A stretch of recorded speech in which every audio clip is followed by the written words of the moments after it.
Welcome. My name is Wesley Ulloa. Give me a second. I'm going to share my screen with you. Catherine is also on this call. You might have recognized her. Hello, everyone.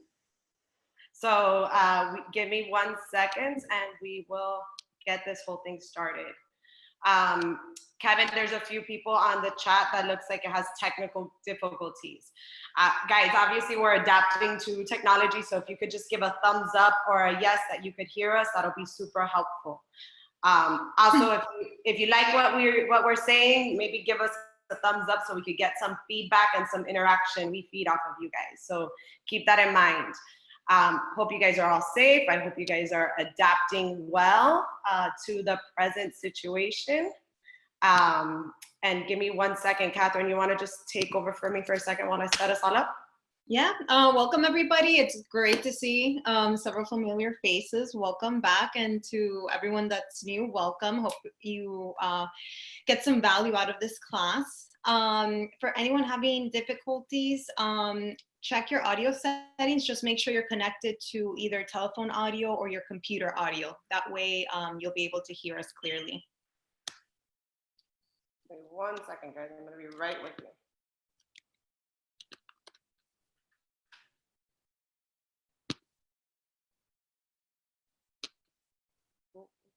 We got 80 of you guys now. Well, while I'm doing this, I am happy to report to you guys before we start. Everything that I'm going to teach you today is stuff that Catherine and I have put together that we've used in the more recent times when you will be meeting with people. But you could fully adapt everything that you're going to learn to online. I actually today got my first virtual listing presentation, official agreement signed. So I did my first one about 2 weeks ago, and I had a follow-up call today, and it was done all virtually, and they signed and executed the agreement. So you can use all of this, and I think I finally got us live. So I'm gonna share my screen with you, and Kevin, it's disabled. So if you could allow me to share my screen, and then we'll get started. Yeah, let me, I'm trying to find out where to hook you up with that right now.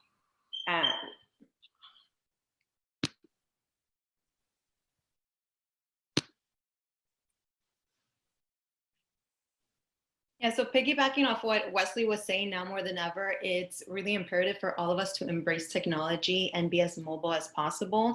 We were starting to embrace it before all this happened, but now it just made us catapult into it, which is not a bad thing. And since we're already into this, it means it's going to continue. So just embrace technology, embrace video, make sure you have digital forms of everything. Any listing presentations you create, any buyer's presentation, also have them digitally. That way, also, even if you're meeting with them, you can also send them over, and you're always prepared because you never know who you're going to meet when you're out, and you can just prop it up on either an iPad or phone. All right, give me 1 second. I'm skipping over. All right, so give me a thumbs up, people. Yes, no, maybe you could see this if we're ready to go. So welcome. All right, at least you guys got a nice little intro about us now. But I've been teaching this class for quite some time.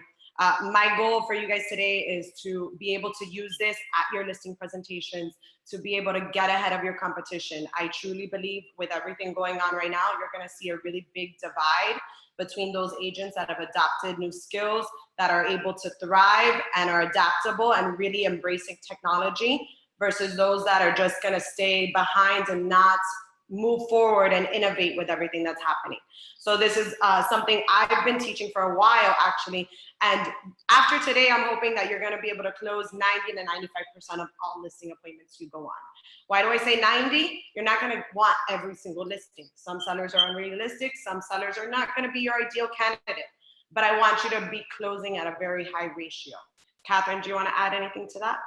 No, absolutely. And as much as we try to mesh with everybody, sometimes it just doesn't work. And you have to recognize, just like what she was saying, when it's not in your best interest to take a listing, and it's okay to also say no, because you're always in control.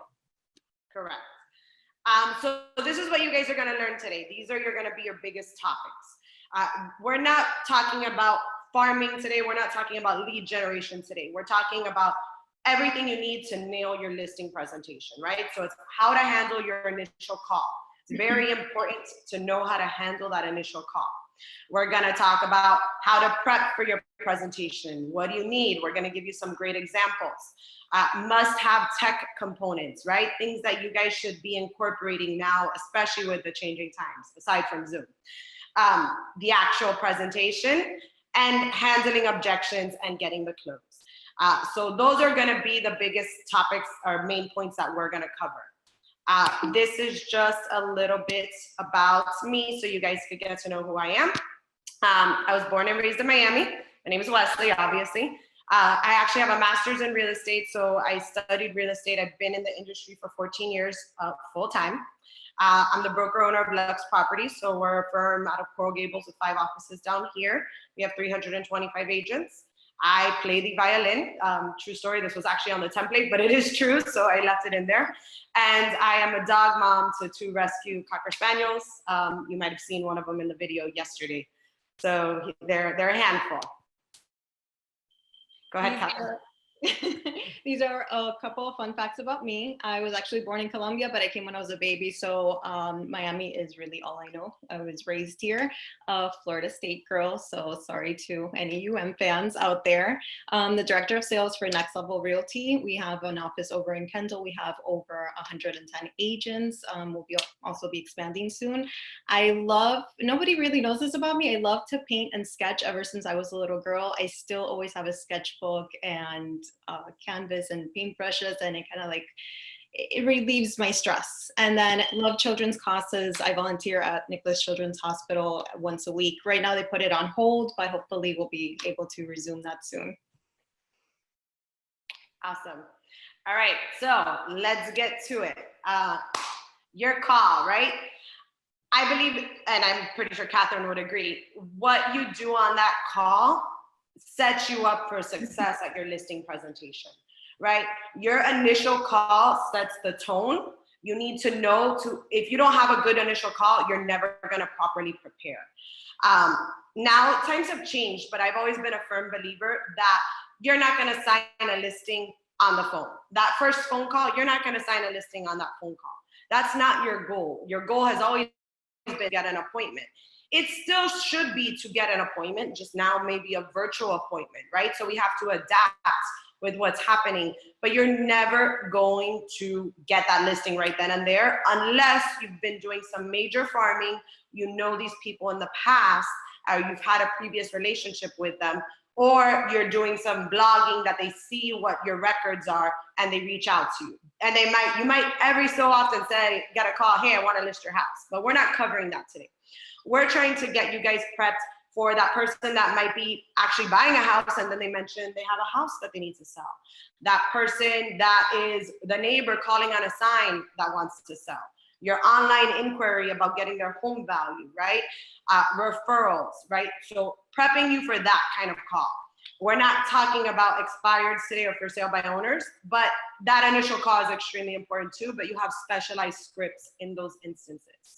But we always want you to keep in the back of your mind that your first and foremost goal is setting the appointment, right? You do not want to hang up that phone call without an appointment set. An appointment to get on a virtual call, an appointment to get a face-to-face appointment as well. Catherine, do you want to cover the 3 main things that they need to make sure that they know? Yeah, absolutely. So the goal on the call is to get the appointment, but in order to get the appointment, you have to dig for motivation and ask the right questions. Just like she mentioned, you have your scripts for, let's say, for sale by owner expired. The key questions are always the same, no matter what type of call it is. The only thing that changes is the introduction. So big key is motivation. First thing out of your mouth should be, great, what's motivating you to sell?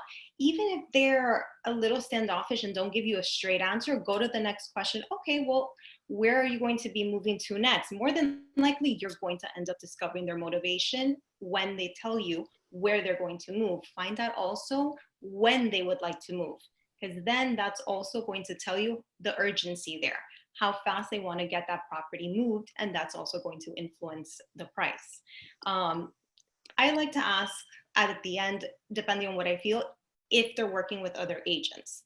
And then very important, I asked flat out on the first call if they owe a mortgage and how much. Because there needs to be open communication. They should already feel comfortable giving you that information. Plus, when you meet with them, I like to go over numbers also and give them a rough estimate of what they're going to be taking home. So those are really important questions that need to be asked.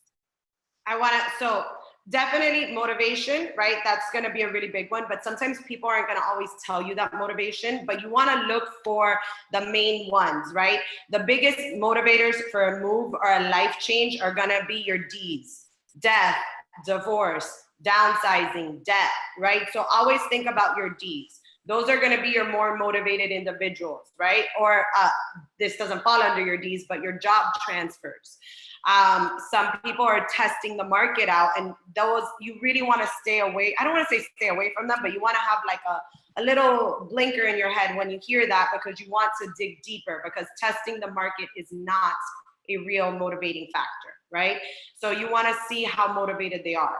You also want to ask, if I like to get people in their mind frame of where are they going to go next, right?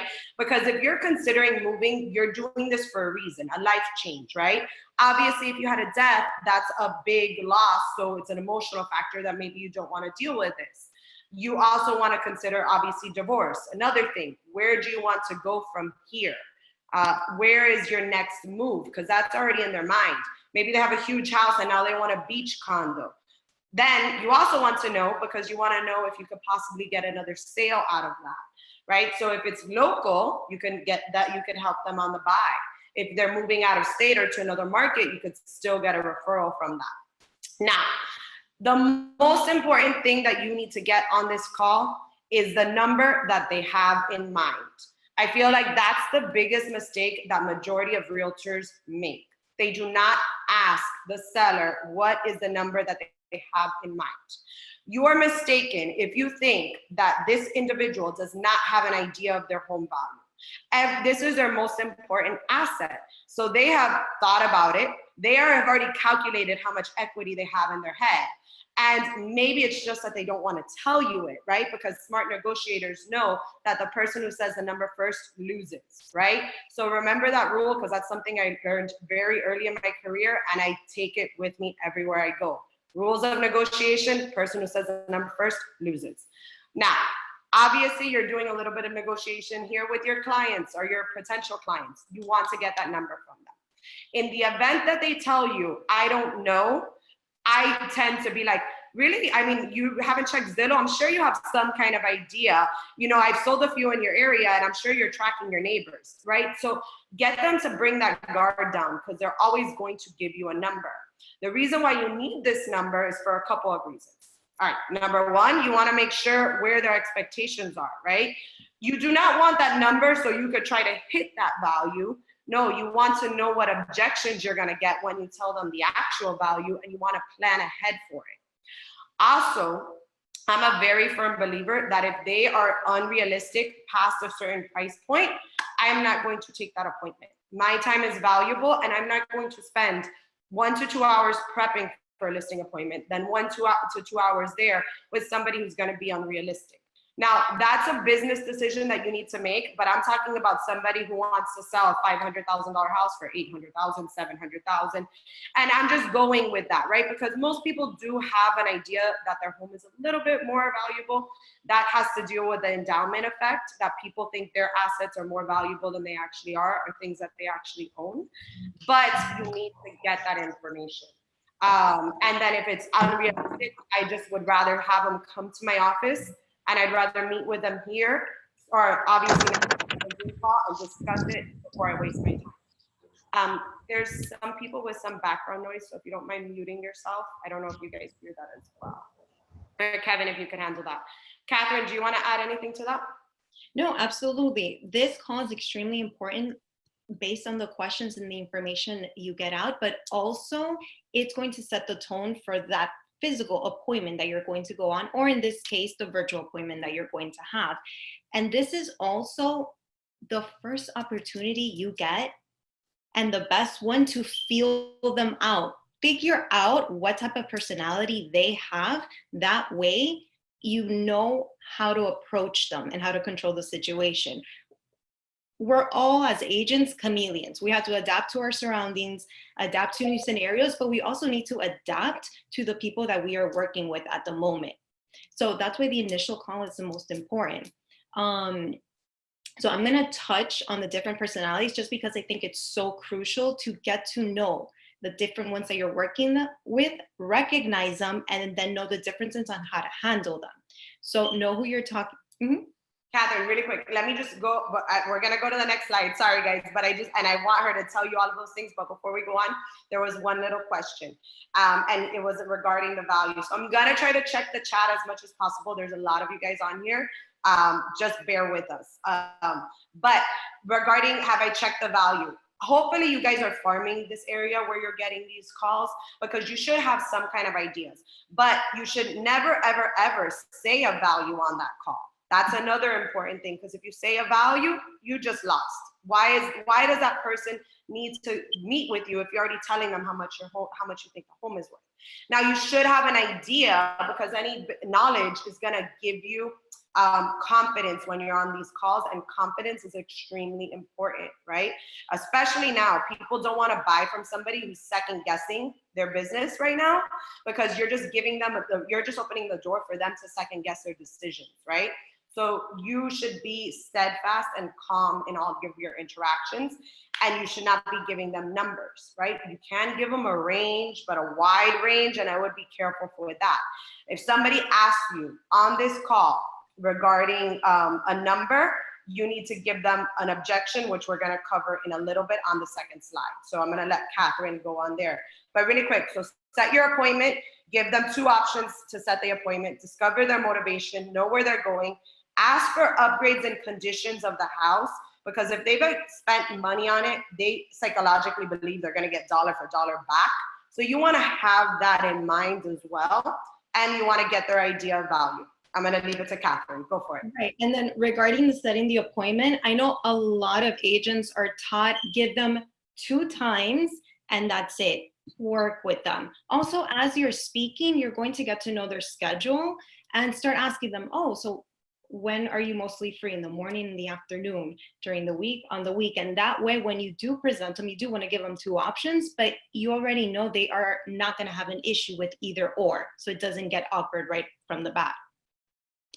Now, as far as learning how to read them, knowing who you're working with, people want to feel that they are being heard and understood. This doesn't mean you let them control the conversation. No, you are still in control, but you need to know what the proper questions to ask to drive the conversation to the outcome that you're going to need.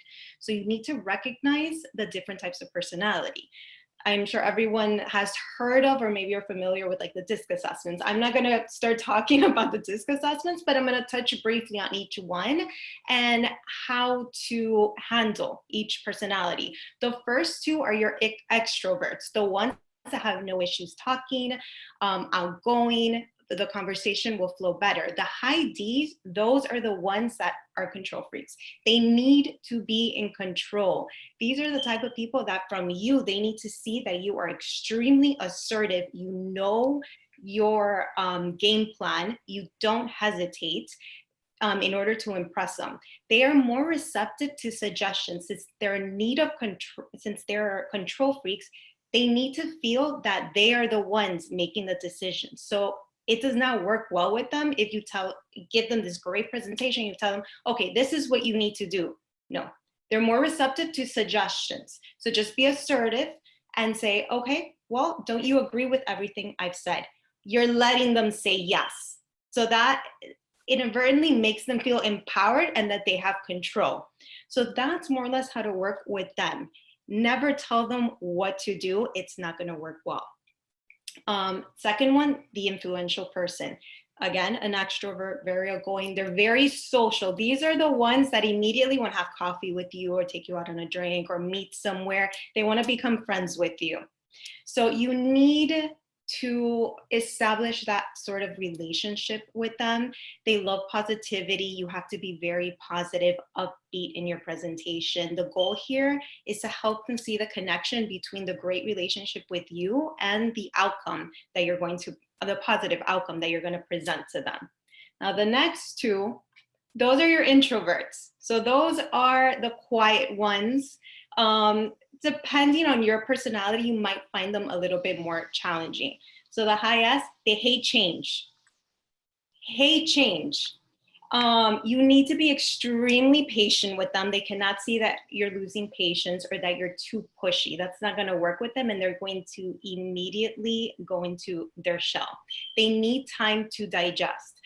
Most of the time, the ones that tell you that they need to think about it is this type of personality, and it's because they have to. They need a couple days in order for reality to sink in, because moving is a huge change and an impact to their lives. So they need to get comfortable with that idea, even though they know they need to sell. But that's fine with that type of person.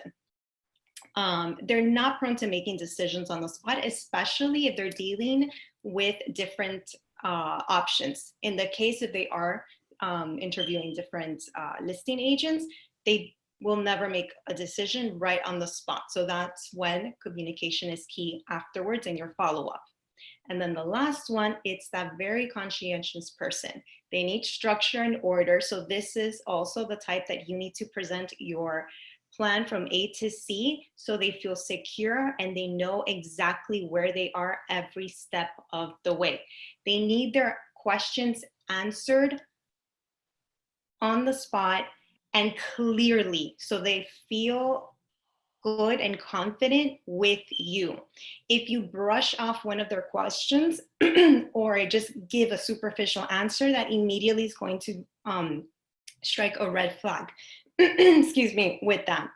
And again, being pushy does not work with them.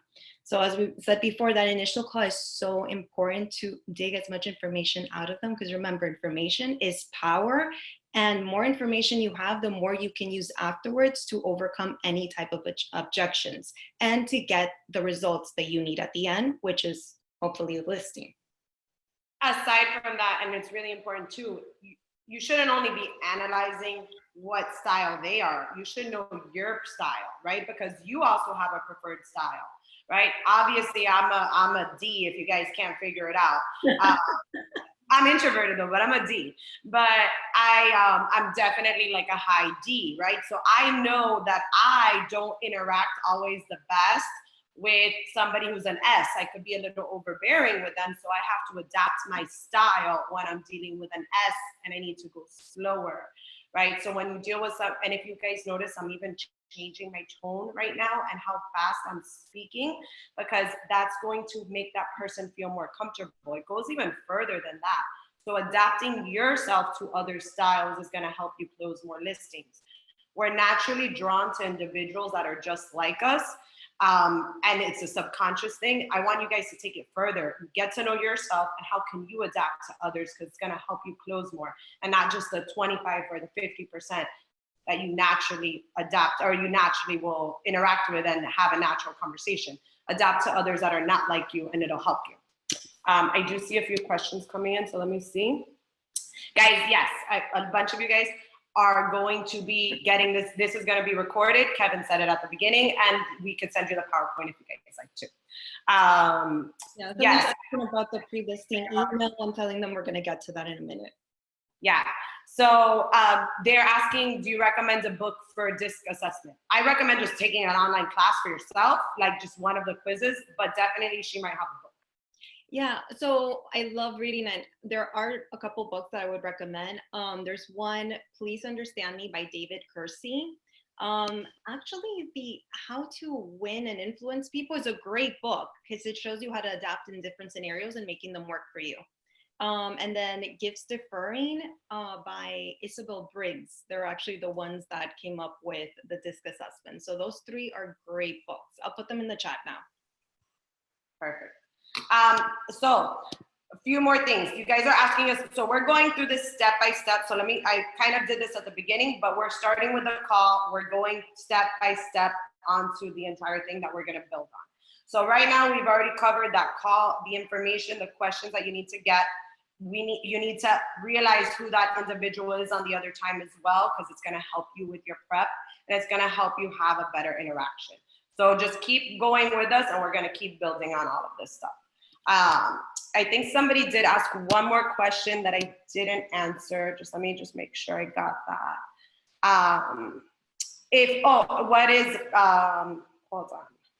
Yes, to know, do I check values before the call? No, well, I would love to, but not on every call are you going to be able to check values, because what if you get a call from a seller that you weren't expecting and they're saying, I'm interested in selling my house. So really, I want you guys to be able to think on your feet and know what to say, so you don't have to give that value, because you're not going to always have that. Hopefully, you guys will be resourceful at that moment. You either have a computer or you have your phone to look up the property, and hopefully you're farming so you have some kind of baseline, right? Chances are if they're calling you because you sold another house in the area, you're farming the area, or it's a referral. But keep those things in mind, and if you don't know the value, don't guess. That's going to make it even worse, right? So having that confidence of knowing what to say at that moment will keep you from making those mistakes. And then just backing off that, if you do want to have something in front of you, let's say you're making cold calls and hopefully you get into a conversation where you're setting a listing appointment, have multiple screens open, have Miami Property Appraiser open, or have Matrix open so you can quickly type in the address, pull up IMAP, get the information, because it's also important to know, especially if it's a cold call, how many people are on record. So if you make the appointment, you want to make sure that if there's three, the three of them are there, or if it's husband and wife, it's not just the husband meeting you, but it's both of them there. So you're going to get objections on this call, right? So you are going to get people that are going to withhold information from you. You're going to have that individual that is not going to want to tell you the price. They're going to say, I don't know. Or you're going to even have that individual that says, what do you think my house is worth? Okay. That's a really important one, because you will get some D's who probably call you and say, what do you think you could sell my house for? What I do in that instance is I tell them, listen, I've sold numerous homes in your area, but I would be doing you a disservice if I give you a price on your home on the phone. There's many factors that go into pricing, including layout, condition, curb appeal. So when are you available that I could come and view your house and give you an accurate price? Monday or Wednesday, right? So I turn it around and I'm going to ask for that appointment in that same statement, right? So I'm going to turn it around on them and go back to my goal, because I know what my goal is. And after every objection that they might give me or every hurdle, I'm going to go and ask, and I'm going to relate it back to my appointment. So that's really important. You're going to have individuals that don't want to tell you why they want to move, or they don't want to tell you what they think their house is worth. You do need to dig deeper. You need to be relatable. I am a little bit direct. So I ask them, I'm like, I'm sure you've looked up Zillow. I'm sure you have some kind of idea, and I'm going to make it like a joke. And then you kind of start seeing, So a lot of times that's going to help you get there. If you didn't get the price on the phone call, which you should, I'm still going to give you a little tip afterwards, because sometimes you might deal with that person that's not going to tell you. You have people with unrealistic timeframes. Now, that could be in a multitude of things. That could be somebody who wants to buy a property, but they need to sell theirs in order to buy the property.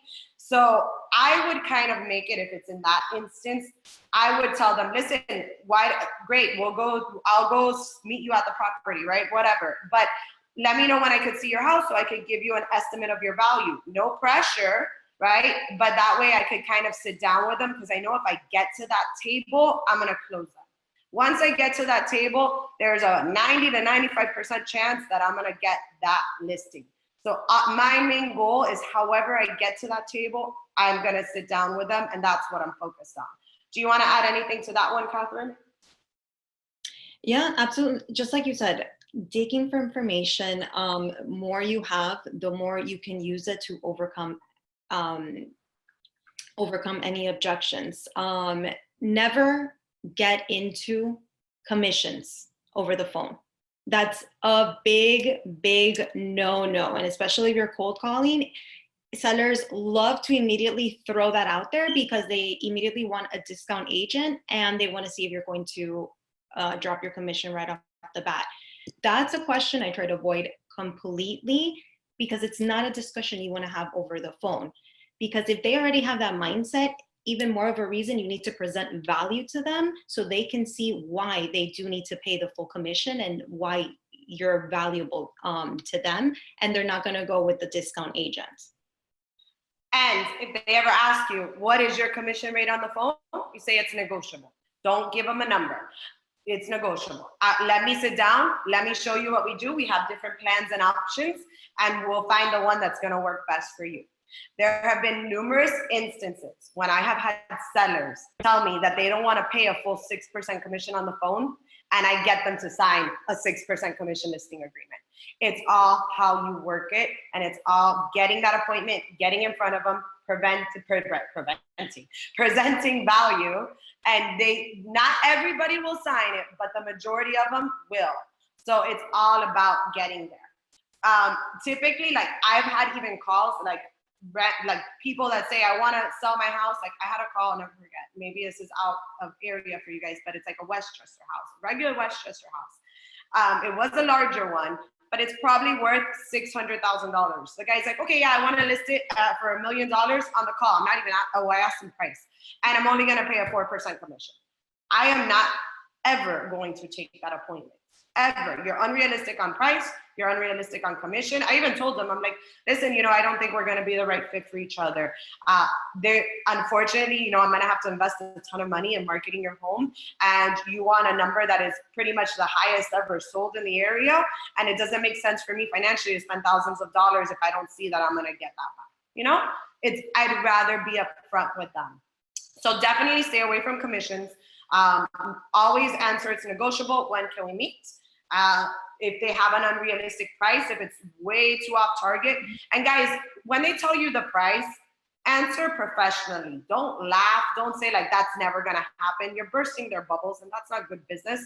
In their heads somewhere, they actually believe their house is worth that. But, educate them if they're really off target, and set up a meeting with them if they're off target, that they could come to your office. Because if they're going to take time out of their schedules to come, maybe there is something you could work through with that. But definitely, pre-qualify these people before you go out there. I do want to leave one other topic in case you guys are doing expired and for sale by owner calls, which are great. For sale by owners, you have a price, so you have a little bit more of leeway. So I wouldn't even say it counts for those, but your expireds. If you're working off one of those scripts, they really don't touch. Sometimes they touch price. Sometimes they touch these other situations. But if you did not get that on that initial call, it's an expired listing, you might want to consider calling them back and pre-qualifying them with asking them these questions, right? So there's methods to do that as well. Yeah. And then one more thing, one other question that I love to ask, other than what price did you have in mind, is also what net price. What's your net? What are you looking to take away after commissions, doc stamps, and any other fees? Because a lot of times they'll throw out this big number at you, and then when they tell you what they actually want to take home, the price that you have in your head, because you know how to price a home, gives them that net. They just don't know any better and don't realize that maybe they owe less in their mortgage, or they're thinking that the closing costs are going to be much higher. And then that's where you come in, and especially at the presentation, you explain all this to them. Yeah. Somebody did ask a question on scripts, so before going on to prep, but I will tell you what I do for me. I don't use scripts. I've been doing calls for 14 years now, and I've kind of developed my own scripts. So I know my key questions, and that's what I've worked off of. I do recommend any scripts. Tom Ferry has good ones, Mike Ferry.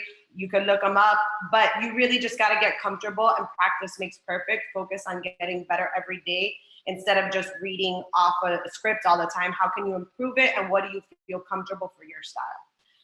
Anything else you want to add to that before we jump on? I would recommend, especially if you're fairly green, get a partner. Get a partner where you wake up every morning and you practice. The scripts are good, but you don't want to sound like a robot. So even if you want to retype it so it sounds like you, especially the beginning, do it. That way your personality shines and you don't sound like a robot that's reading off a paper. Now, the bodies of all the scripts, you're going to notice they're more or less the same because it constitutes the essential questions. So those never change. Now, it doesn't mean you have to go there's a reason they're in that order, but if you get thrown off, that's fine. Just go back to it and remember to ask the rest of them. All right. Somebody asked a question on expireds, but we're not covering that. We're going on to the next one. I told you guys why we weren't going to cover that, and we'll handle that at the end. All right. So now you got your appointment, right? You know you're going to go to their house next Friday or this Friday. Now's prep time. This is where you really could start shining. All right. There's some big tips that you guys could be doing to make your lives a little bit easier. Please check the MLS history. Use it to your advantage. See what this individual was asking in the past. You could get pictures if it was listed. What did the inside look like, right? So you're building, not like she said earlier, knowledge is power. Use that, all right? So you always need to check MLS history. You need to check what's going on with it. I look at the pictures. I look at the mortgage amounts on IMAP so I could kind of know equity, and that's what I do. But I also take it a step further. Guys, if you don't know the area, Google Earth it. You don't even have to leave your house. You just put it up on Google Earth and you go house by house by house, and you could get a feel for it. I do recommend, if you're not familiar with the area, maybe you should drive around. Catherine gave me a great idea the other time. Call other agents that have closed in the area if you don't know it, so you could kind of get familiar with why this house sold at that price or what's going on there, right? Because that's really gonna set you apart. Your clients or your potential clients or your appointments, they know their neighbors. They know who lives in their area. They know who sells. They track it whether they tell you or not. Yes, you're gonna have your few off ones that have not tracked it or have no idea, but the majority of them, we're dealing with a much more educated consumer, and they know what's happening in their area because that is their most valuable asset, right? Everybody wants to know how much money they have in equity in their house. What then I have for you guys, I put together a few things that I bring, but I always bring a CMA, right? So I make an actual CMA, and I have my pricing. Now my method, right? Because I haven't seen this house, right? How can you price a house if you haven't seen it? I do an analysis and I come up with a low price for the property, a medium price for the property, and a high. Now that's not gonna have a very, very wide variation unless there's other factors, right? It might be like, if the property's in bad shape, it might be 300,000. If the property's in average shape, it might be 325. It's fully remodeled, 350, right? So I'm just giving you an idea. And then when I go tour the house, I'm gonna refine my pricing and we'll talk about that. One really big thing that has helped me, especially in the last year and a half, I send, before I go to the appointment, as soon as I hang up that call, the next thing that I'm doing is I'm sending them an email. It's a very well-structured written email, and it's going to have an about me. It's going to have my marketing plan, which I'm gonna show you guys right now. It's going to have homes that I've sold in their area and a video of those homes that I've sold in the area. It's going to have a Matterport tour, because I just recently added that on for all my listings. So it's gonna have a Matterport tour. It's gonna have personalized websites of properties that I've sold in that area, that I've made, branded, and with the domain name. It's gonna have my Zillow profile. It's gonna have all of my websites. And I tailor it because I have a few different websites actually. So it goes through different websites that I have depending on the property type. And then I have times that have been featured in the press. And I have a nice little close saying that if you choose me as your, not if you choose me, that my commitment to you is that when you hire me, I'm going to be there every single time to show the property, to assist with questions, concerns, and getting the job done. So I'm saying I'm gonna show up. That has been a game changer for me. I have literally signed listings just off of sending that email. Literally, just think, okay, I'm ready to list. So that has been a really big game changer for me. So I highly recommend you guys do something like that. It shows that you're on your A game, you got it all together. It really changes the narrative that you're gonna be on top of this to get the job done. They don't have to question as much. It sets the tone. And that's the kind of tone that I like to set for individuals, because I am a D. I do want them to think that I'm in control and that I got this, and they don't need to worry about it, right? Because that's what they tend to do. Do you want to add anything to that, Catherine? I do, and especially I always like to refer because I know there's a lot of new agents in on the call, and most of you are probably like, "Well, I don't have any closed sales. What can I do?" You can do the same exact email, but like if you're in a team, include the team sales. If you're new, include the office sales. Just always refer to yourself as a team. It's you, it's the broker, it's an office admin, and you have all other 100 plus or how many agents your office has. Always say that you work as a team. Include the office reviews if you have to, the team reviews. Include, even if you haven't sold, even if let's say you're an experienced agent and you haven't sold a house in that particular neighborhood where you're going for the listing appointment, more than likely the office has. Pull up all the sales from the office, find those homes and include them. Knowledge is power. Knowing how to use and find the resources and the things that you need is key. So just include that in, and then tell them, look, we all work as a team. Here in the office, we specialize heavily in this area. These are the homes that we've sold. We sold them in X amount of time. We sold them for this much, and then take those as an example.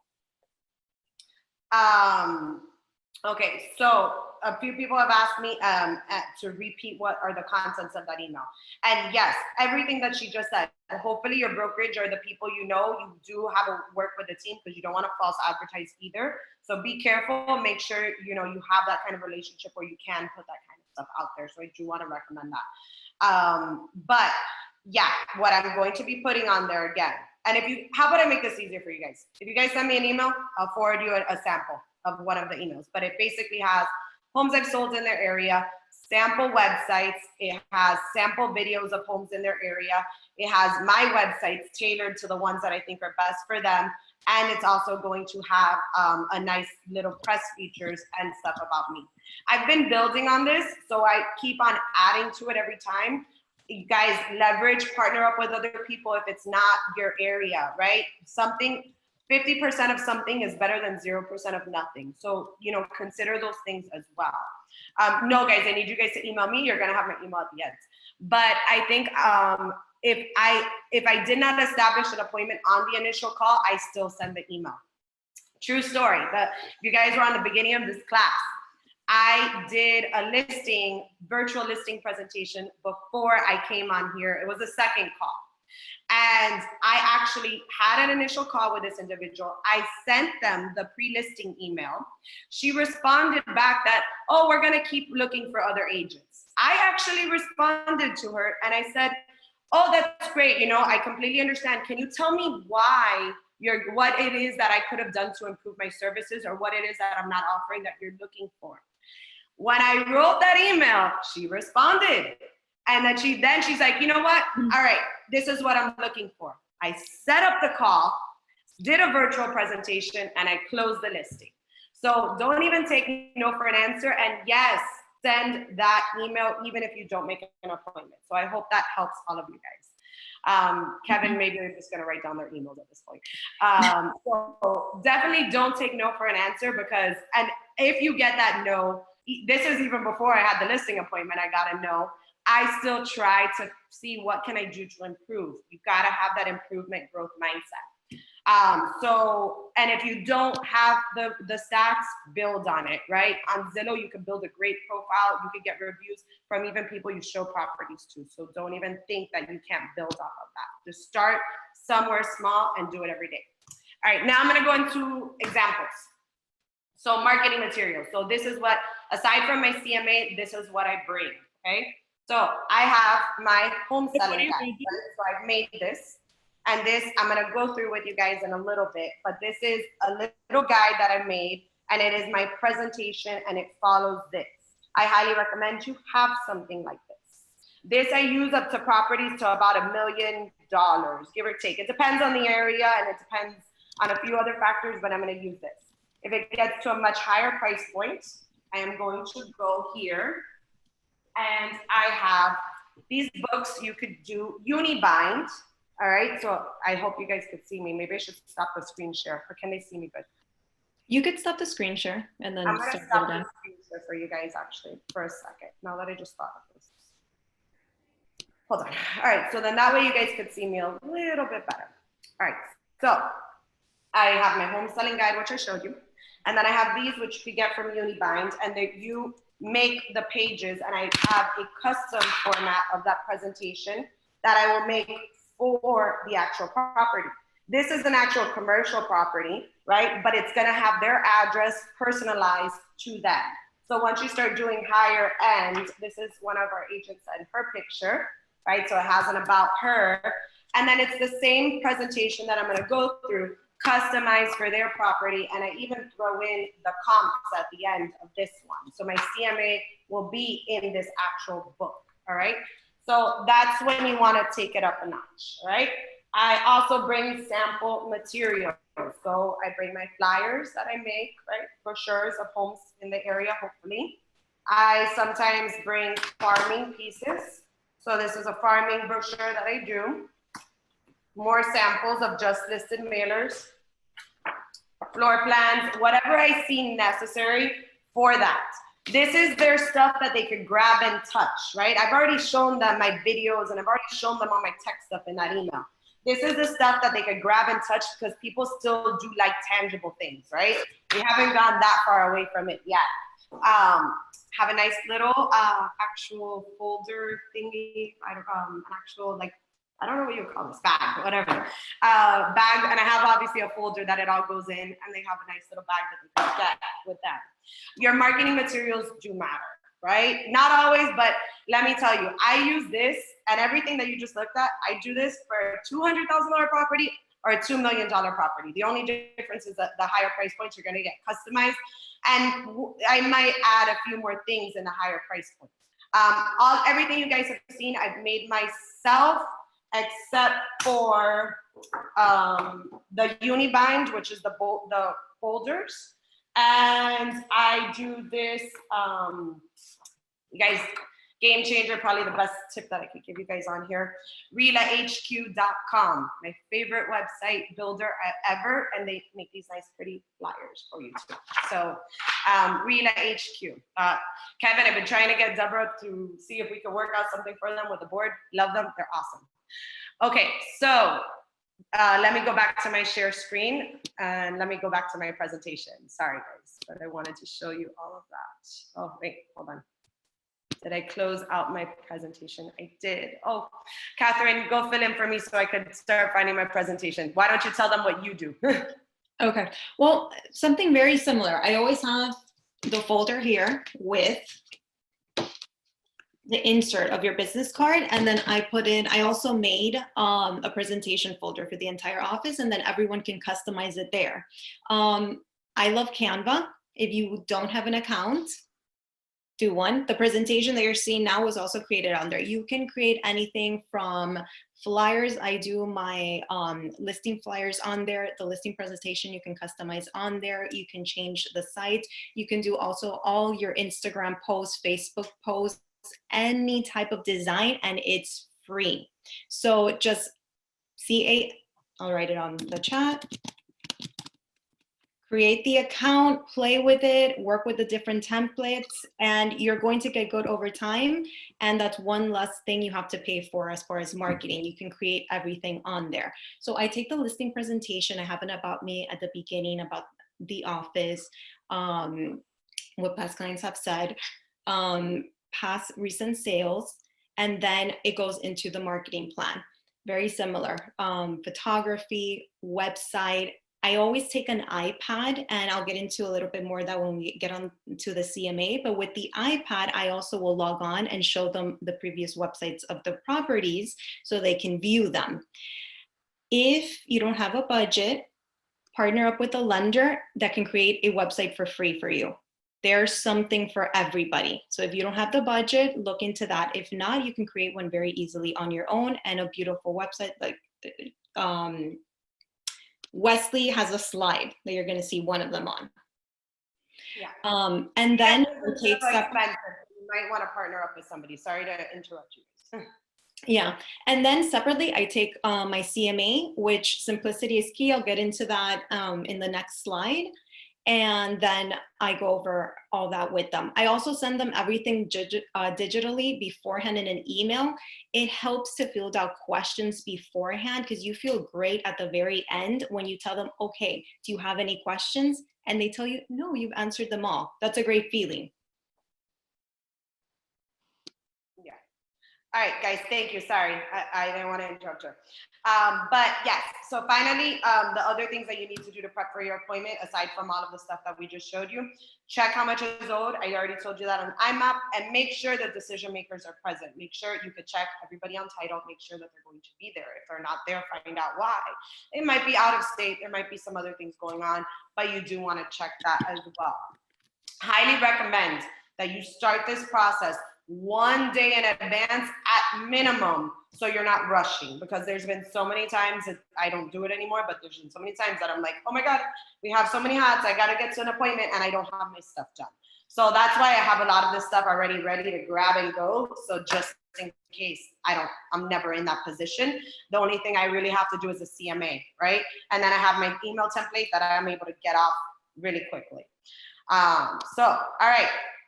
Now, these are just a few more samples that we're going to give you guys, but these are your must-have tech components.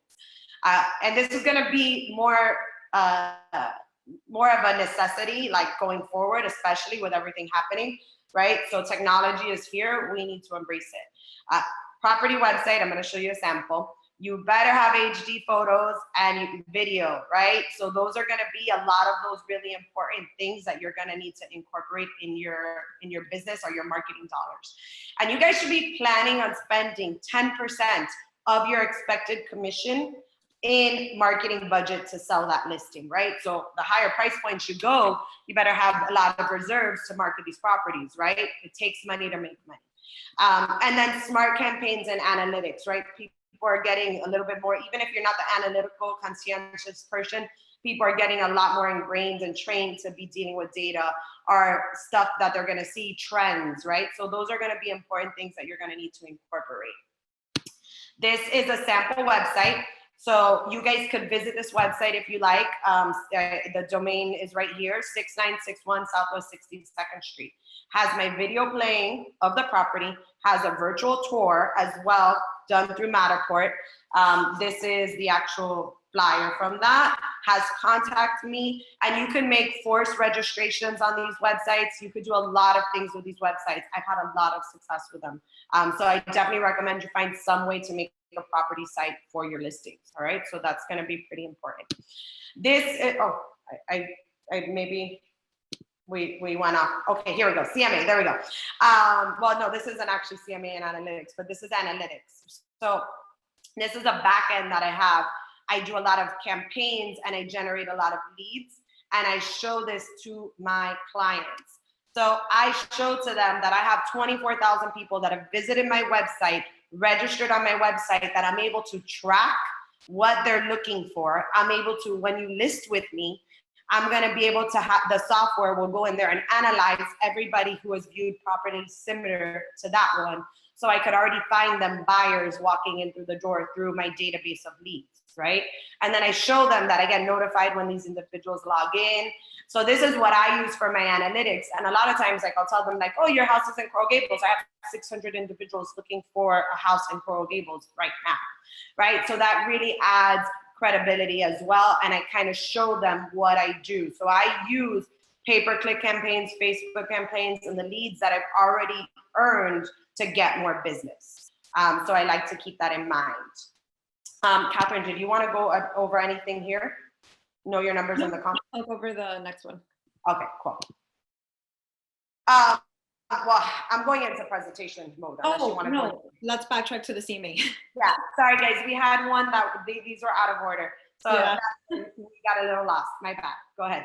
No, so definitely know your numbers. Just like she was saying, now more than ever, thanks to the internet and places like Zillow, Realtor.com, I mean, information is a click away. So most of the time, these sellers are very savvy and they know what the houses are selling for. They know what's sold recently. Now, as far as the CMA, for me personally, simplicity is key. I know there's a million different ways to get CMAs. I love RPR, but not necessarily to print out that beautiful 40-page report, because honestly, you're not going to go page by page of the CMA and explaining all the different charts. I love RPR for the simple fact, when you handpick your comps, they has the analysis portion where you can do the adjustments. If you at least print out that page, like for example, it's gonna have 4 vertical columns. The subject property, which is the property that you're going on the listing appointment for, and then it's gonna have your 3 comps. Subject property is gonna have all the details: bedrooms, bathrooms, living square footage, lot size, garage, pool, inside condition, etc. And then the same with the others. So you go property by property and see more or less what adjustments you can make. I'm a nut. I love to read appraisals. Every time I get one, I study them. So again, I'm not an appraiser and I tell this to them, but I do mention that this is very similar to what an appraiser is going to do, because an appraiser is going to go to the house, especially if they're financing. So it already puts them in that mindset of, okay, more black and white with numbers, and you're detailing it in front of them. Then I have a separate sheet. If you go on Matrix and let's say you pull the comps there, when you go to print, click CMA 1 line. I don't print that page. I redid it separately, nicer with my information on the top, but I basically input all that information because it's 1 page, it's clear, it shows them exactly property, the list price, which is the list price of what the price was when the property first went on the market, then the price of it, what it was on the MLS when it went under contract, not necessarily what it went under contract for, because nobody knows, but what it was on the MLS, and then the actual sold price and average days on the market. That way, especially if something's overpriced, they see how much longer it took to sell and the price reductions that they had to do. Then I also take my iPad, and that's where I show them the actual comps. I don't print pictures because you can't appreciate, especially the aesthetics of the inside of the home with pictures this small in paper. And I'm not going to waste ink printing huge pictures, especially if a property has 15. So I take out the iPad, and when I'm going over the analysis with them, I'll be like, okay, property 1, this is it. Look at the inside. Do you think your house is nicer than this? This one has a pool, so this is going to sell a bit more, correct? And it helps them appreciate every single comp that much more and gets them to understand at the end your price. And guys, building on that, I don't bring an iPad, but I always bring my computer. I always have it there in the event that I need it for whatever reason, right? Because sometimes I read the people and I see that, you know, they want more data, or they want more, or they need something else, right? So I'm gonna take out my computer, and some people like to be involved in the decision making, or they like to see the methodology of how you came to that price. So a lot of times I like show them how I do it step by step, depending on the person. I don't always do that, but I have it there as a backup plan, right? And I like to tell people that I do like a consultative approach, right? So if I feel like they want to be involved in the process, I'm going to bring my computer. I have my CMA. I always have it. But I also have my computer as a backup in case I need it. So I always bring that too. So hopefully you're comfortable with Matrix and pricing, that you will be able to do that with them there. You have to be very comfortable to do that. Yeah. Catherine, anything else? No, I'm sorry. I'm answering some questions on the chat. Oh, okay. Yeah, I saw those, but I'm gonna get to them after, because if not, all right. So this is the one that we went over, guys. All right. So now I know we spent a lot of time on prep. Again, prep is just as important as actually getting there. If you do not spend the time prepping, you're never going to be able to overcome objections, and you're not going to be prepared. You're not going to be ready. There's 4 R's of sales, if you guys don't know them. First one, be ready, which is what you got to be ready, and you got to be ready to go. You got to be resourceful. You got to be able to think on your feet, right? So apply this to your listing presentation. Ready is being prepared. Resourceful is taking out that computer and being able to apply a different kind of technique in that event, right? Being able to answer those questions that you don't know that you're gonna get, because there's gonna be questions that you're not gonna know. You have to be relentless. You have to go for that close. You really have to. When that person told me no, I just use it as an opportunity to build a bridge and get a yes, right? And you gotta be remembered. If they don't remember you, you're gonna not get referrals, you're not gonna get repeat business, or you're not leaving a lasting impression. So consider those things. I learned that also a long time ago, and I still apply that all the time. So you're here, you're ready. We got through the prep. Now it's showtime, right? It's like game time. I love listing presentations. I love them. I thrive off of them. I love the experience, and it's just like you get a win every single time you get them to close, right? And especially, it's not only the presentation, it's getting it done as well. But you're never gonna get the listing if you don't do the presentation. Get there on time, super important, right? Granted, there's outside things that happen to you in your days, but show up and get there on time, because a lot of people aren't going to be as forgiving with your time, even if it's Miami time or whatever the case may be, right?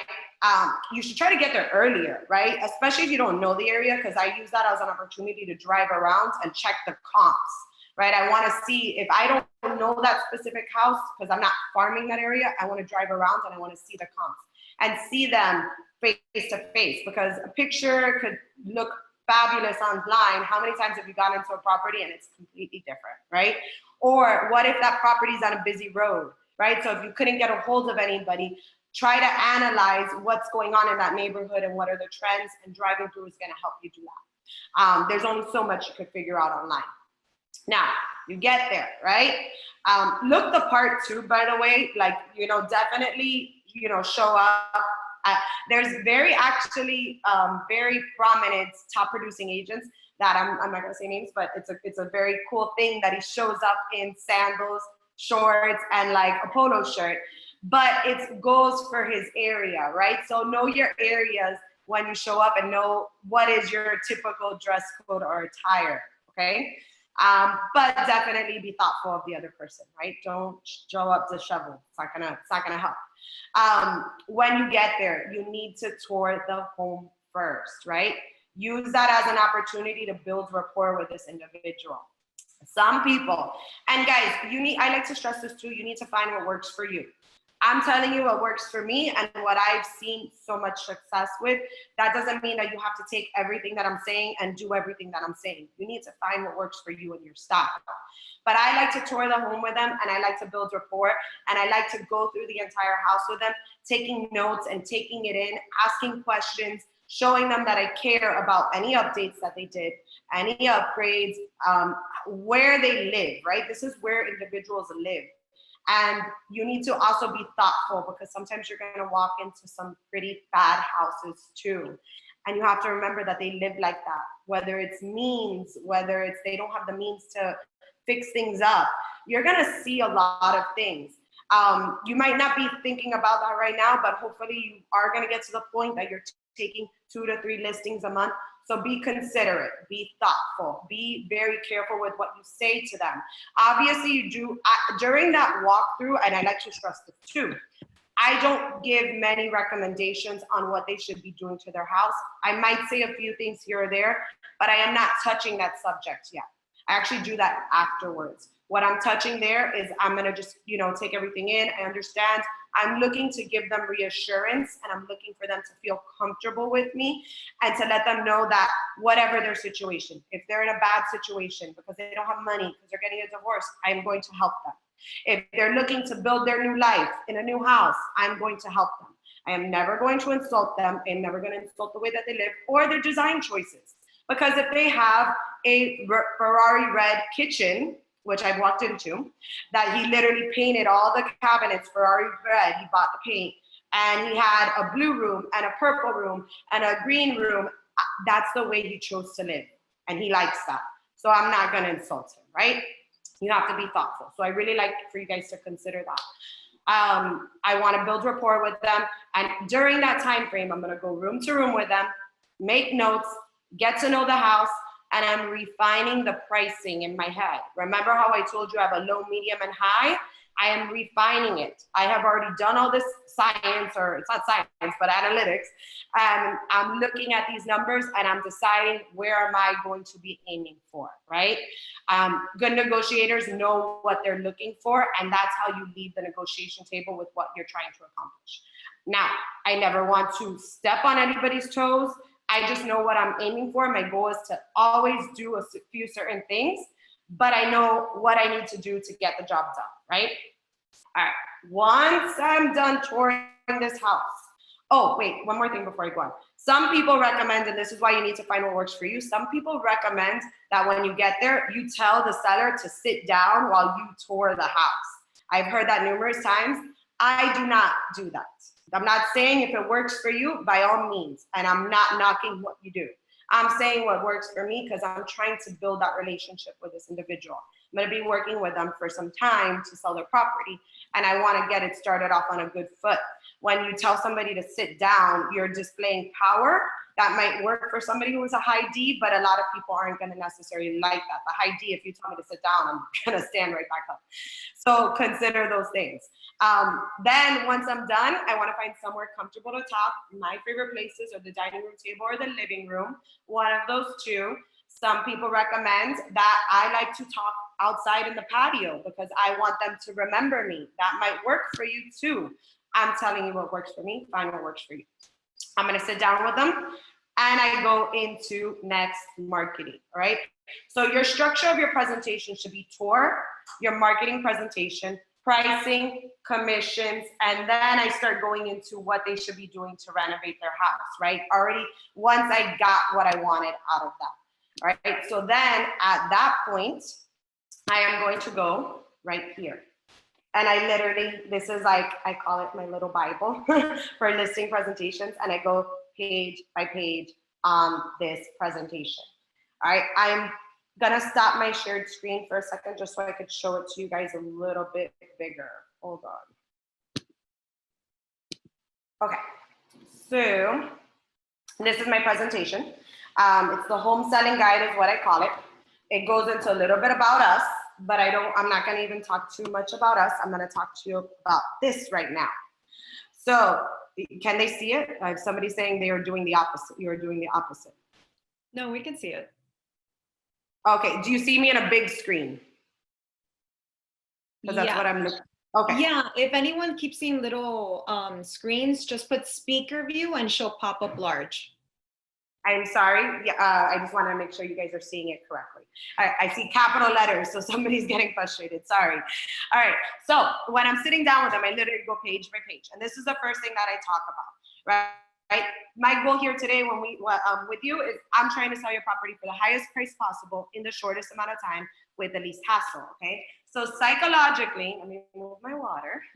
Psychologically, that is what all sellers want, right? They want the most money possible in the shortest amount of time with the least hassle. Obviously, you're motivated sellers, right? We're talking about that individual who wants to get the job done. But always one of these, or maybe two, but one of these is going to be more important than the others. Your job is to recognize what is more important. Did somebody just share their screen on me? Your job is to recognize, does this individual, are they price driven, right?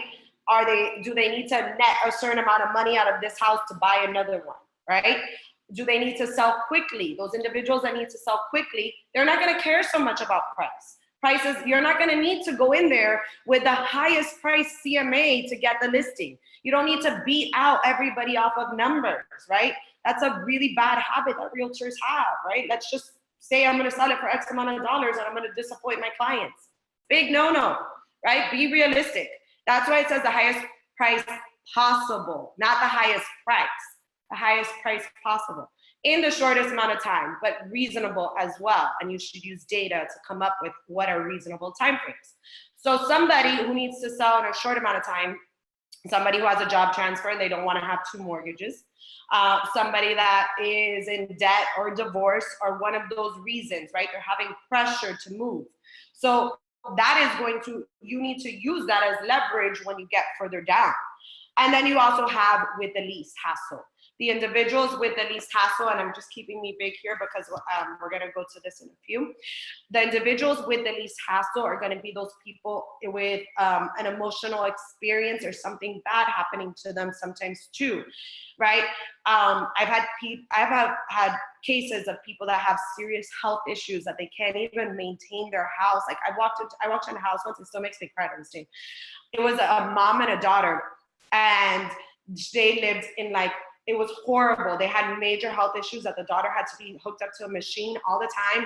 There was rats in the house, garbage like knee high. That's somebody that didn't care about price. They wanted to sell as quickly as possible and the least hassle because they couldn't deal with it emotionally.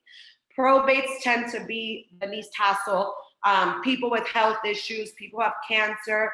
Divorce could be least hassle too. Somebody who doesn't want to emotionally deal with it, right? So you need to understand those things. It could be other people that it's like, here, do everything with me and I don't want to deal with it. But it tends to be more of an emotional trigger that they're going to say the least hassle, right?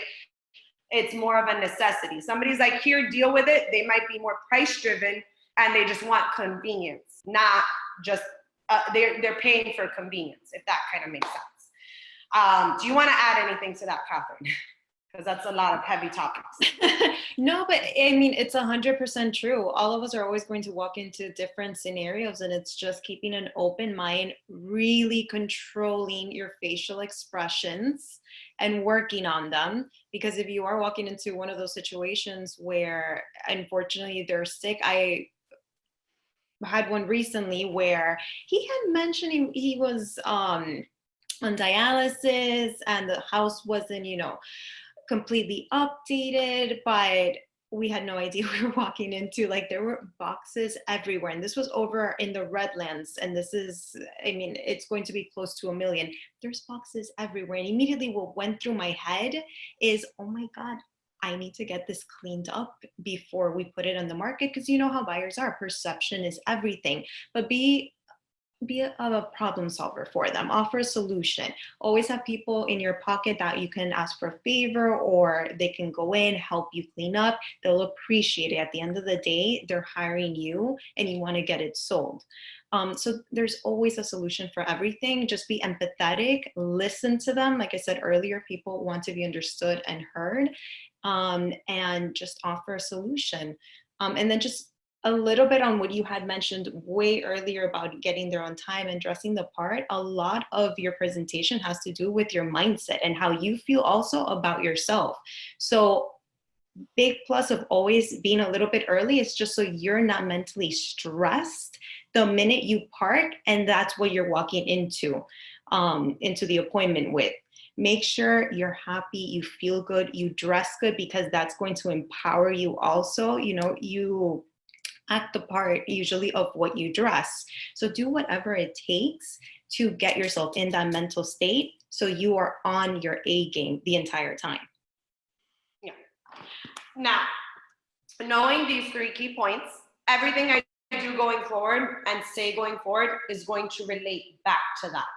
Even if they have one that's more important than the other, they still want the other ones, guys. Who doesn't want the highest price possible in the shortest amount of time with the least hassle? Everybody wants that. Just one is more important than the other. So understand that. One is gonna be that bigger driver. And that's what you need to focus on when it comes to pricing, execution, and what you're going to be doing. But everything else I'm gonna say is gonna relate back to one of those 3 things, all right? So this is where I talk about my brands, right? You guys got to have your brands and leverage your brands. So I'm not going to spend too much time on this, but I leverage what my company will do for them and why they should choose us. So you guys should have your own for your own companies, right? So I leverage that here. I kind of mentioned to them that they have 325 networks of individuals that are going to be advertising their property. What I really say is, when you choose me, you're choosing 325, right? Because we have a team structure. But you got to find out everybody, like, for example, if you're a one Sotheby's agent, it's the best of the best in luxury, right? If you are a Keller Williams, right? Whatever your brand offers, right? You have good networks too, right? So you got to leverage your brand, all right? I don't know what Catherine, if she wants to add in how she leverages hers. I'm sorry, I was answering a question. Oh. I'll answer it out loud. Somebody had asked if we absorb the marketing cost or share it with the seller. You definitely don't share the marketing cost with the seller. You do absorb it, but again, if you don't have a big budget, partner up with somebody. There's a lot of lenders, title companies that will help you with marketing, especially lenders. If you are flyering an area, you could co-brand it with them and they'll be more than happy to either pay for the entire cost of the marketing campaign or split it 50-50 with you. But yeah, you definitely absorb the cost. You should be expecting to spend 10% of your expected. Any major corporation, guys, Coca-Cola, pick up Macy's, everybody. If they're gonna make $1 million, they're spending $100,000 on marketing. You guys need to do yourselves as your own businesses, and it takes money to make money. And your clients deserve the best marketing, the best presentations, the best service.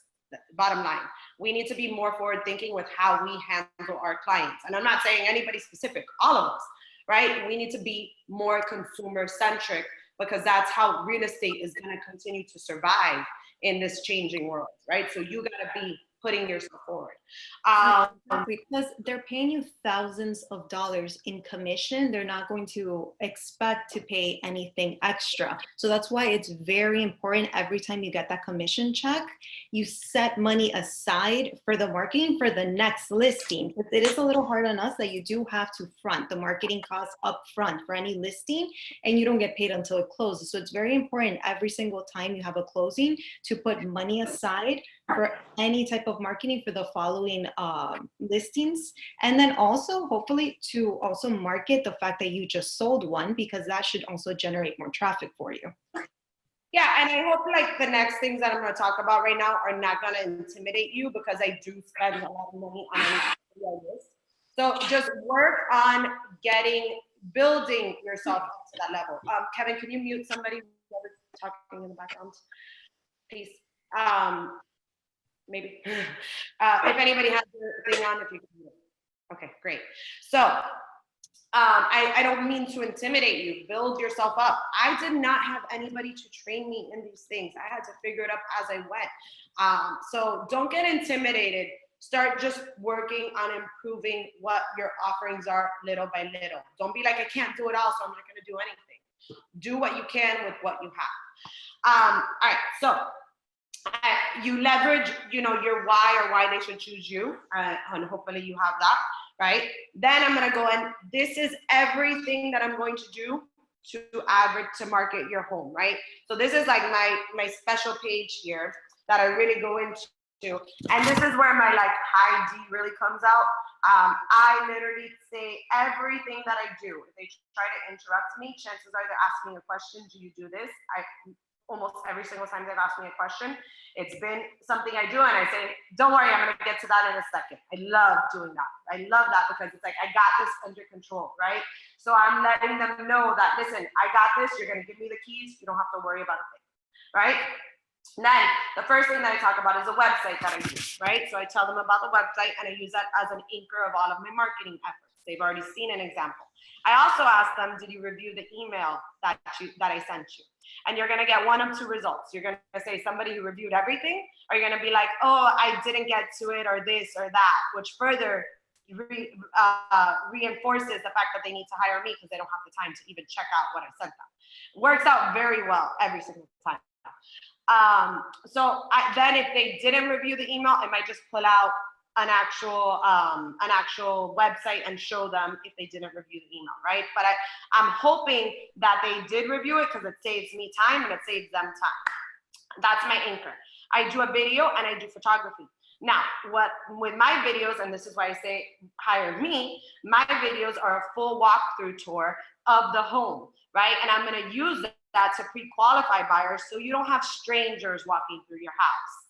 Now, how high D demanding? Yes, I am demanding. No, a high D means I'm very what is the right term? You need to be in control. Yeah, basically. Dominant. My videos are going to give you a full walkthrough tour, so it's almost like the person's here, so you don't need strangers walking through your house. I've been leveraging videos now for 4 years, 5 years. I actually got that from George Guerra, our chairman of the board. He does videos as well for his company. So I copied him. Thank you, George. And I do videos. We do them for all of our properties. Why? You don't need strangers. Who wants a stranger walking through their house? Nobody, especially now, right? So that is a really big thing that you guys need to start putting in your marketing plans, right? So I'm giving them that. So I tell them I use that to pre-qualify buyers, so you don't have to rush home and get your house ready for somebody that's not gonna like the layout because it's a split layout and they're looking for all the bedrooms together. Or somebody who's not gonna like the way that the kitchen is closed in, right? Because pictures do great, but video shows you a lot more. So that I leverage that. Sellers love that because nobody wants a stranger walking through their house, or they don't want the inconvenience, right, of having to rush home and do all these things. Some high-end sellers do not want, they have valuables. They do not want their valuables or their whole life being shown to people that aren't going to qualify. I do the photography as well. I do drone videography. I do custom reporting on specific buyer profiles. So this is where I tell them who's the most probable buyer for their property. They know who the most probable buyer is. The most probable buyer is their neighbors or the people moving into the neighborhood. So you should know that as well. For example, if it's in Brickell, who's your most probable buyers? It's gonna be an investor, a foreigner, or a young professional. That's pretty much it. You're not gonna, some families, and guys, that doesn't, there's an exception to every rule. But what are the trends telling us? And I explain to them how I'm gonna hit those individuals, right? Yes, that doesn't mean that there are no families in there, but I'm not gonna be marketing to families, okay? I do direct mail marketing to targeted demographics. I do email campaigns to targeted demographics. So I show them how many emails I have.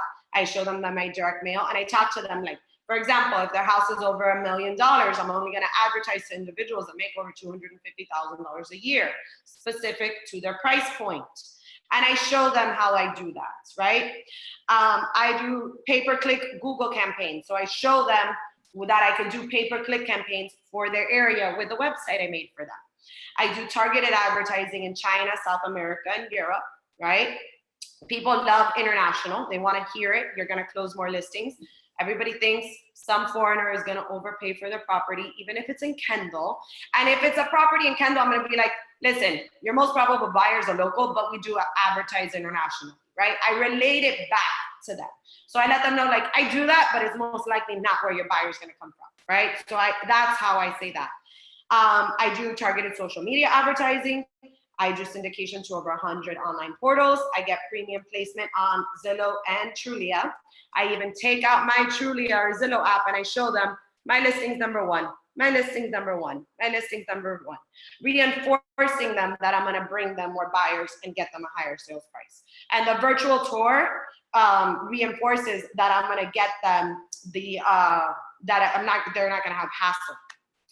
I do print advertising, brokers opens, bi-weekly open houses, and signage. There's one thing not referenced here, which is the MLS. This is everything I do in addition to the MLS. Right now, if you are going to a first sale by owner, MLS is an important thing to mention. So know who you're talking to. But for everybody else, this is what I do. And I tell them like that. Oh yeah, and I listed on the MLS too. This is everything else I do in addition to the MLS, right? Separating myself from the competition. My way that I look at it, there is no competition at the listing table, right? Yes, I'm not going to win every listing, but I'm not even thinking about them, right? Because I know that I have so many tools that I'm not even worried about them, right? So that's a great feeling. This is when I do everything. This is my time periods of when I do everything. Now it only goes to week 9 here, guys. So I'm going to go right there so you can see. It only goes to week 9. What I do in this page is I go, this is when we do everything. So I'm already getting them in the process of we sign the agreement, we take pictures, we do this, and this is a timetable, right? So then they don't need to ask me what's next. Now, why does this only go to week 9? I'm not gonna sign a 9-week listing agreement. No, I'm gonna say, so this is what we do in a 9-week period. After 9 weeks, if their property hasn't sold, I'm gonna sit down with you and we're gonna need to readjust your pricing or see what's going wrong so we could fix it, right? So you're either gonna be making some repairs or you're gonna be repricing your property. Already letting them know, overcoming objections that I might be facing 2 months from now, right? So that's how forward thinking I am in this process. And then I tell them, and then we just start this all over again once we readjust your price. Then, or fix your house and take new pictures or whatever the case may be. This is samples, so more samples and everything that we do, all right? Now we're gonna talk about pricing, okay? So once you do this, you're gonna start talking about pricing. Catherine, do you wanna take this one so I can have a little second to breathe? Yeah, and I also wanted to mention one thing before, because she mentioned the Google paperclips and specific targeting, depending on the net worth on the area. So before, if you did, let's say, advertisements on Facebook, it was great because you can narrow down specifically to area, demographics, age, income. Now HUD regulated, they got sued. I think we all know that. You can't do that anymore. Google is still not regulated. So when you create a campaign, you can still narrow it down by income, by profession. So you can really target, even if you want to make a campaign for yourself to target sellers, you can also target sellers that maybe if you're targeting high end listings, you can target individuals with high net worths. So just wanted to throw in that nugget that you can still be more target specific on that end. And that's important to bring up because right now we're very technology driven and everyone is online. So that's something great to bring up. Plus also, the association does a great job. She mentioned international buyers. We're in South Florida. Everyone does think they're going to get an international buyer, and the association does a great job with building relationships with MLSs all over the world where we share listings. You can also bring that up and you can pull the flyers from MiamiRE.com in the marketing section where it shows that it syndicates to over, I believe it's 240 different MLSs within the US. And that's important because we're the #1 state as far as interstate migration, where everyone else is moving to because we become such a tax haven. And then also it syndicates to over 200 different MLSs all over the world, and it appears in their languages. So depending on your area, because there are specific areas where it's all international, it's very important to bring that up. Okay, so got my share screen back up, but once we do that, now you're getting to pricing. I don't know if you want to go over it, I'll go over it, I don't care. Yeah, so with pricing, then you go over the pricing. You go over your CMA, your comparables, your adjustments, and then you already knew beforehand, more or less, what they had in mind. So again, I feel like it's a little bit redundant when I went over it with the CMA, but that's when you also pull it out. You pull out your comps, you go over specifically property by property. This is when I pull out the IMAP.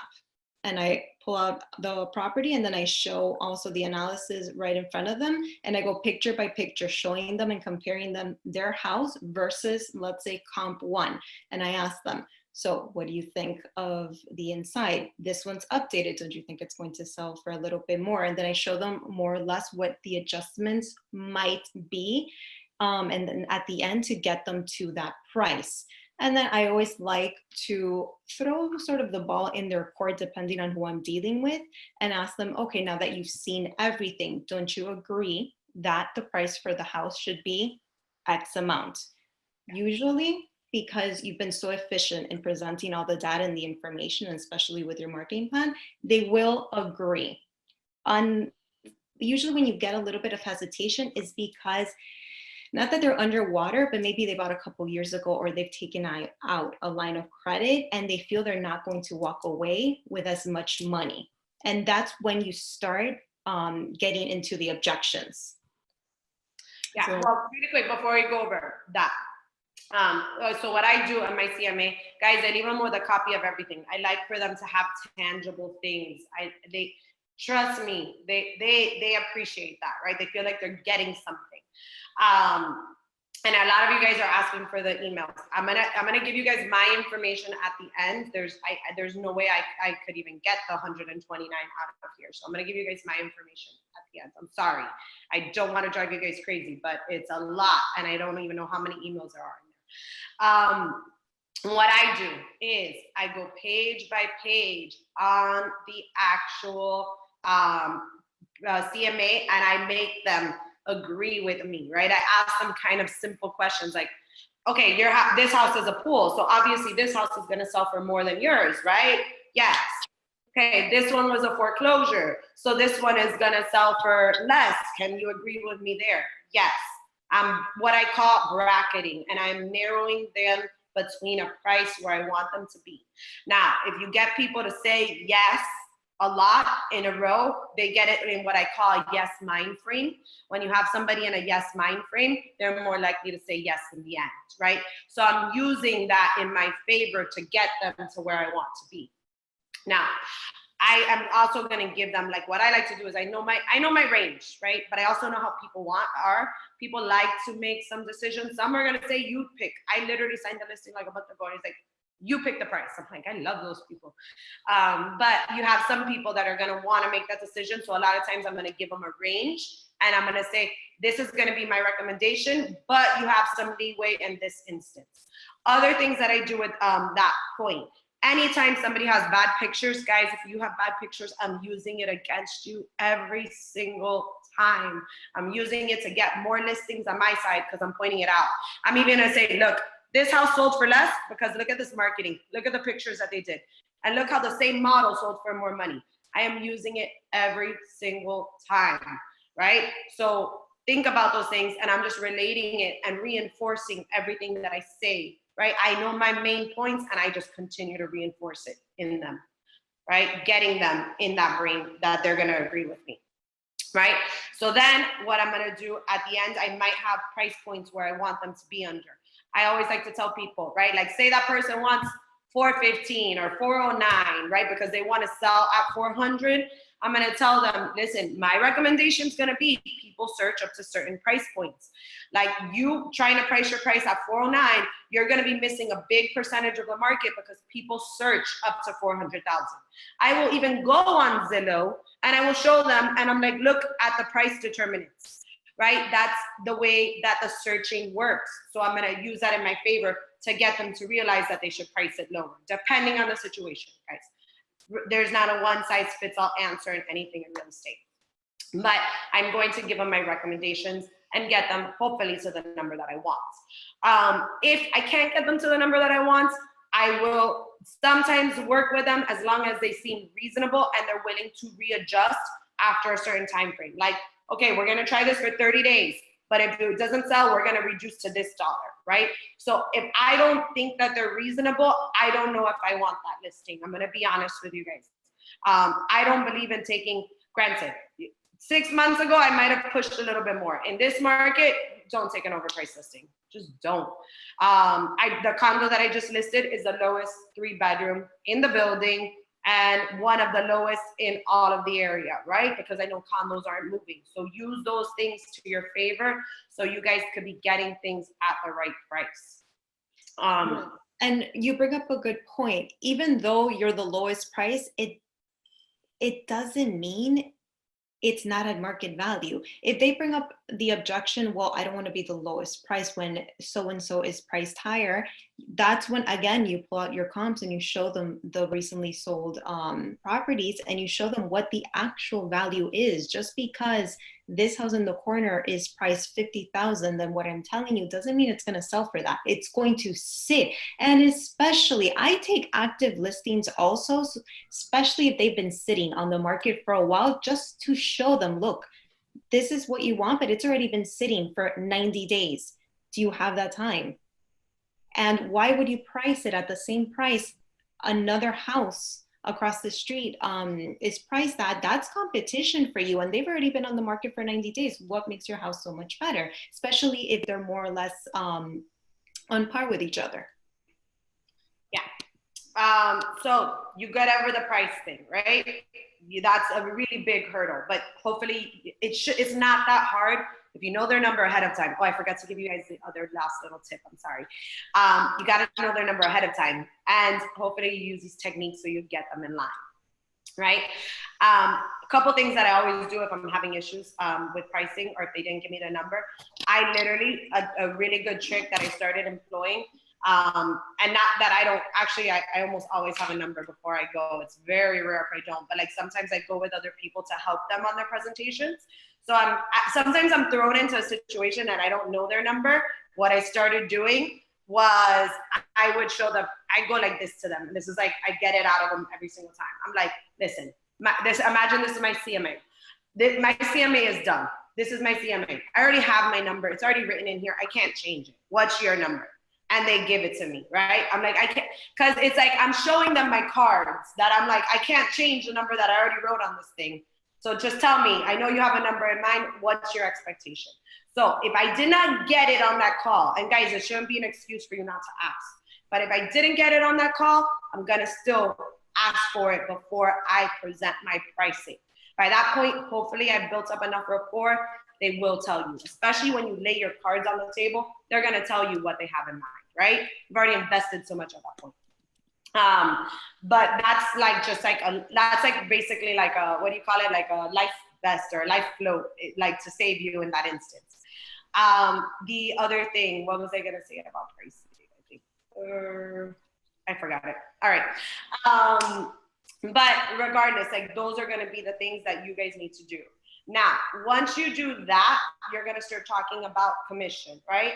So that's gonna be your next thing. So what I typically do, so in order to get your property listed on the market, we have to sign this listing agreement, and they might ask you, what do you charge? Sometimes they ask you, what do you charge beforehand? If you did a good presentation, they are not going to question your commission. If you are providing value, they are not going to question your commission. Stop discounting what you're worth.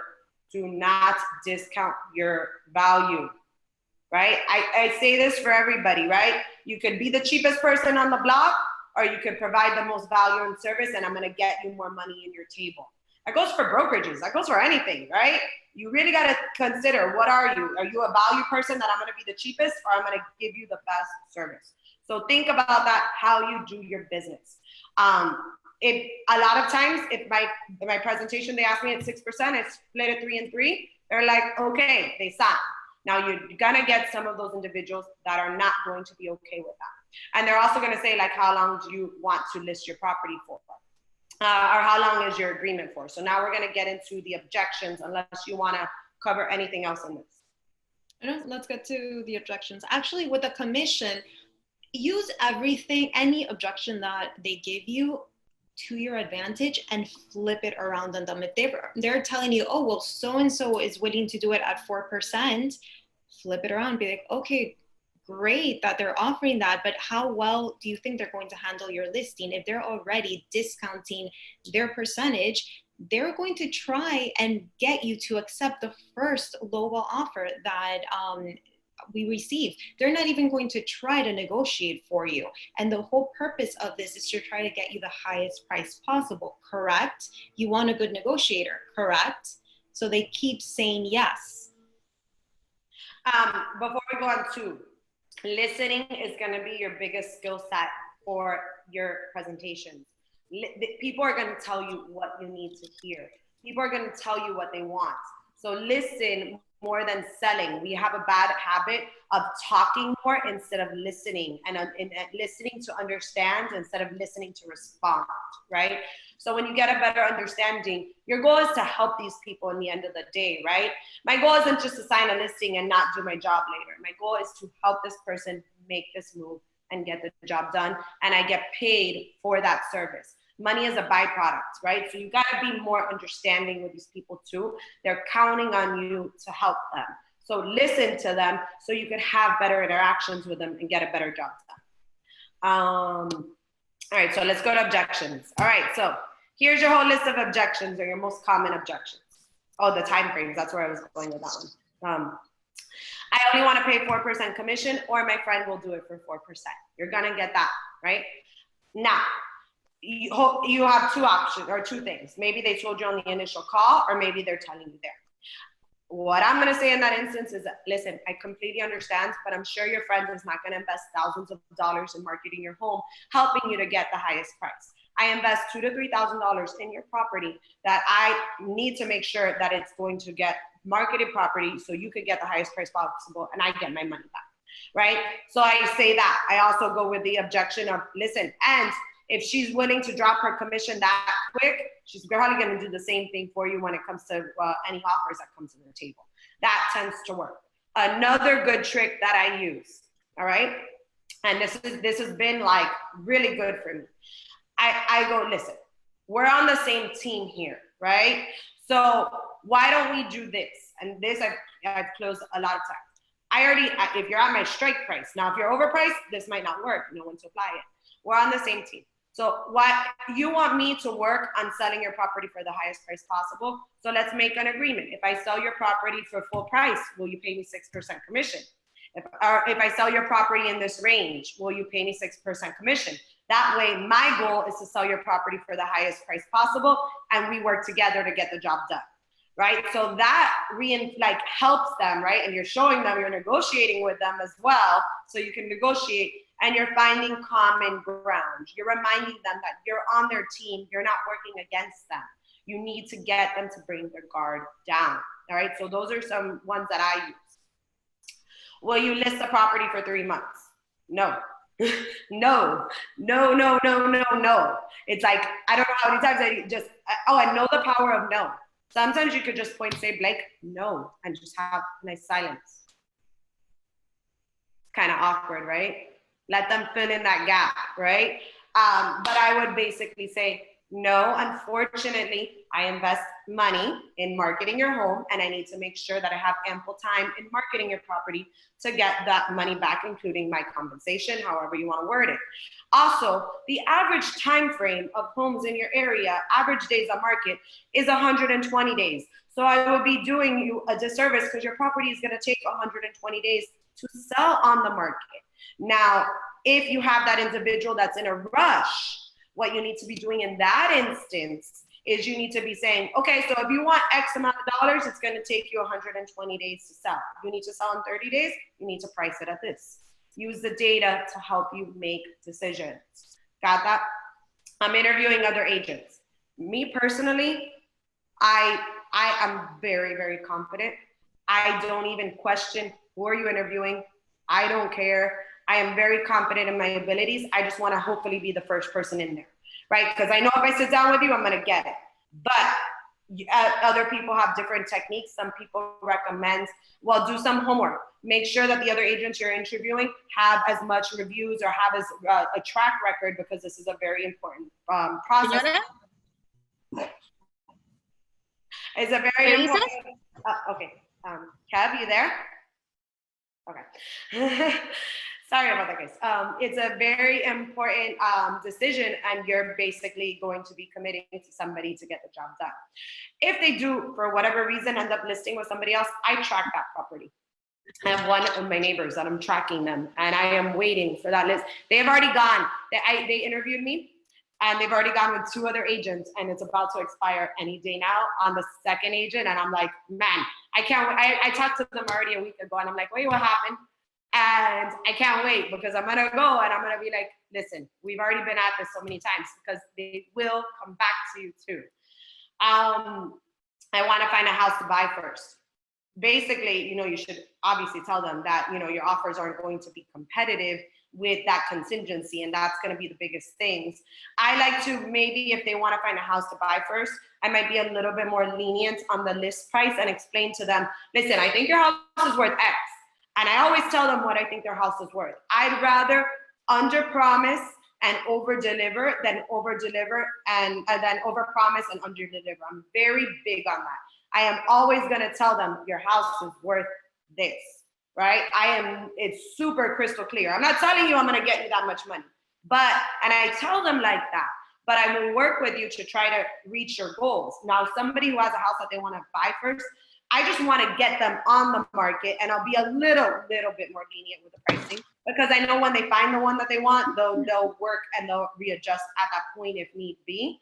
And I tell them so they don't have pressure, right? Because that person that is worried about that might be that person that's scared of making the change. So you have to make it as easy for them. I want to price for more. Like I said, if it's unrealistic, I'm not going to take the listing. I'm only going to work with you if I feel like you're realistic and we could work on set price adjustments for whatever the reason is. If you're in the condo market right now, I am not taking your listing unless I'm the lowest price in the building. I took two listings, I don't know, two. Yes, two listings, I'm sorry, in the past 2 weeks, and they're both the lowest priced in the size in the building for the condos, and they still haven't sold. One of them, I got it $25,000 less than the last agent and $25,000 less than the lowest price, and it still hasn't. So know your markets, right? I'm not gonna, if it's a market that is not moving, I just won't tell them. I won't work with them, right? I make that choice because you're making a commitment, and I don't want that person calling me a month from now saying, why hasn't my house sold? Or 2 months from now, or 3 months from now. So you need to make your business decisions. Just saying. You want to add anything to that? I do. I want to touch on the 3 months and then the want to find a house to buy first.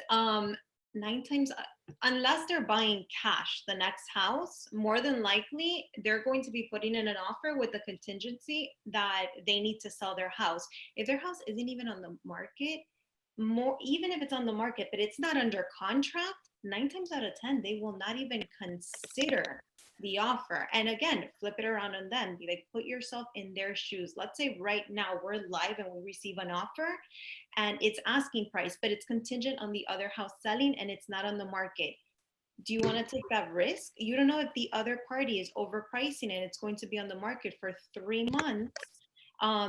Then they have to receive the offer, then they have to close. So you are holding up your house for something that is not even guaranteed. Also, will you list it for 3 months? Depending on the neighborhoods, they don't sell overnight. So let's say it takes about 2.5 months to get it under contract. You don't know what's going to happen. Deals fall through. Let's say the financing falls through and you're about to hit that 3-month mark. You don't want to be in the position where you gave yourself 3 months, you had it under contract, you're excited, it fell through, and then it's going to expire in 2 weeks. It's not going to give you a chance to put it back on the market, remarket it, drive in more buyers, and get another offer. Maybe you get lucky, but most of the time, it's going to take time again to get that traffic flowing into the listing. So you want to do it at least for 6 months. And I have this rule also, if it's a luxury listing, nothing less than a year. Yeah. And ultra luxury, 2 years. Use the data to show you and close more. There are luxury agents that literally just go after anybody who lists a luxury property for 6 months because it's proven that they sell on average on the 7th or 8th month. So somebody just scooped up all your hard work because you didn't sign a listing agreement for the right amount of time. So consider that. And it's pretty easy because, right, they probably want to sell. They already had it listed. And all they needed to do was just keep it on the market a little bit longer because that's how long they take to sell. So don't let other people steal your work or use your work against you because I'm teaching all the things that we do. When you have the bad pictures or when you don't list it long enough or you don't follow the data or the trend. Estoy en un conference call, pero dime rápido. Can you mute yourself, please? ¿Por qué no me contestas por el email? Me dice, por email o por texto. Kevin? Kevin, can you mute everyone? Kevin? All right, well, I think it's done. We're good. Okay. Sorry about that, guys. Okay, so if you don't have a signed agreement, follow up. If you leave there without a signed agreement, follow up with them weekly. All right.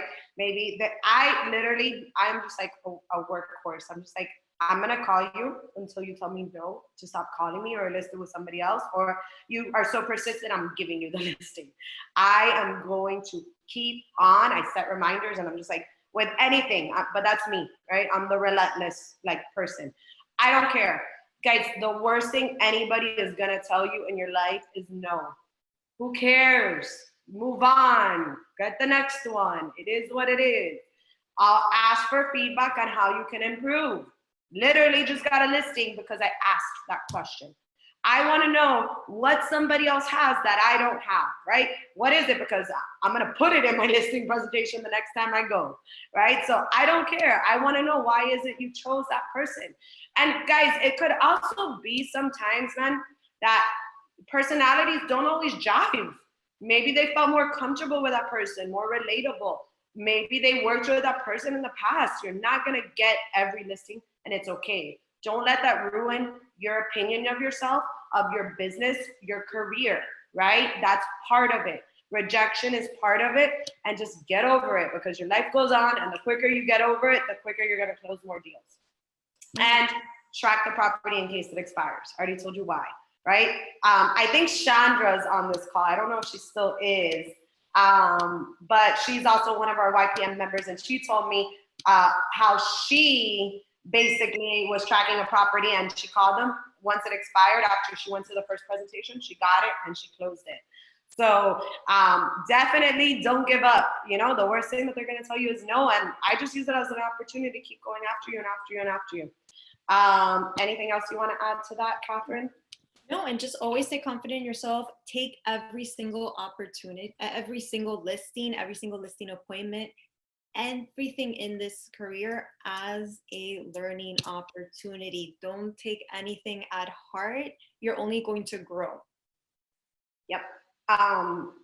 So I hope you guys learned. I hope you guys feel super confident going to a listing presentation, that you're gonna go in there and you're gonna get it.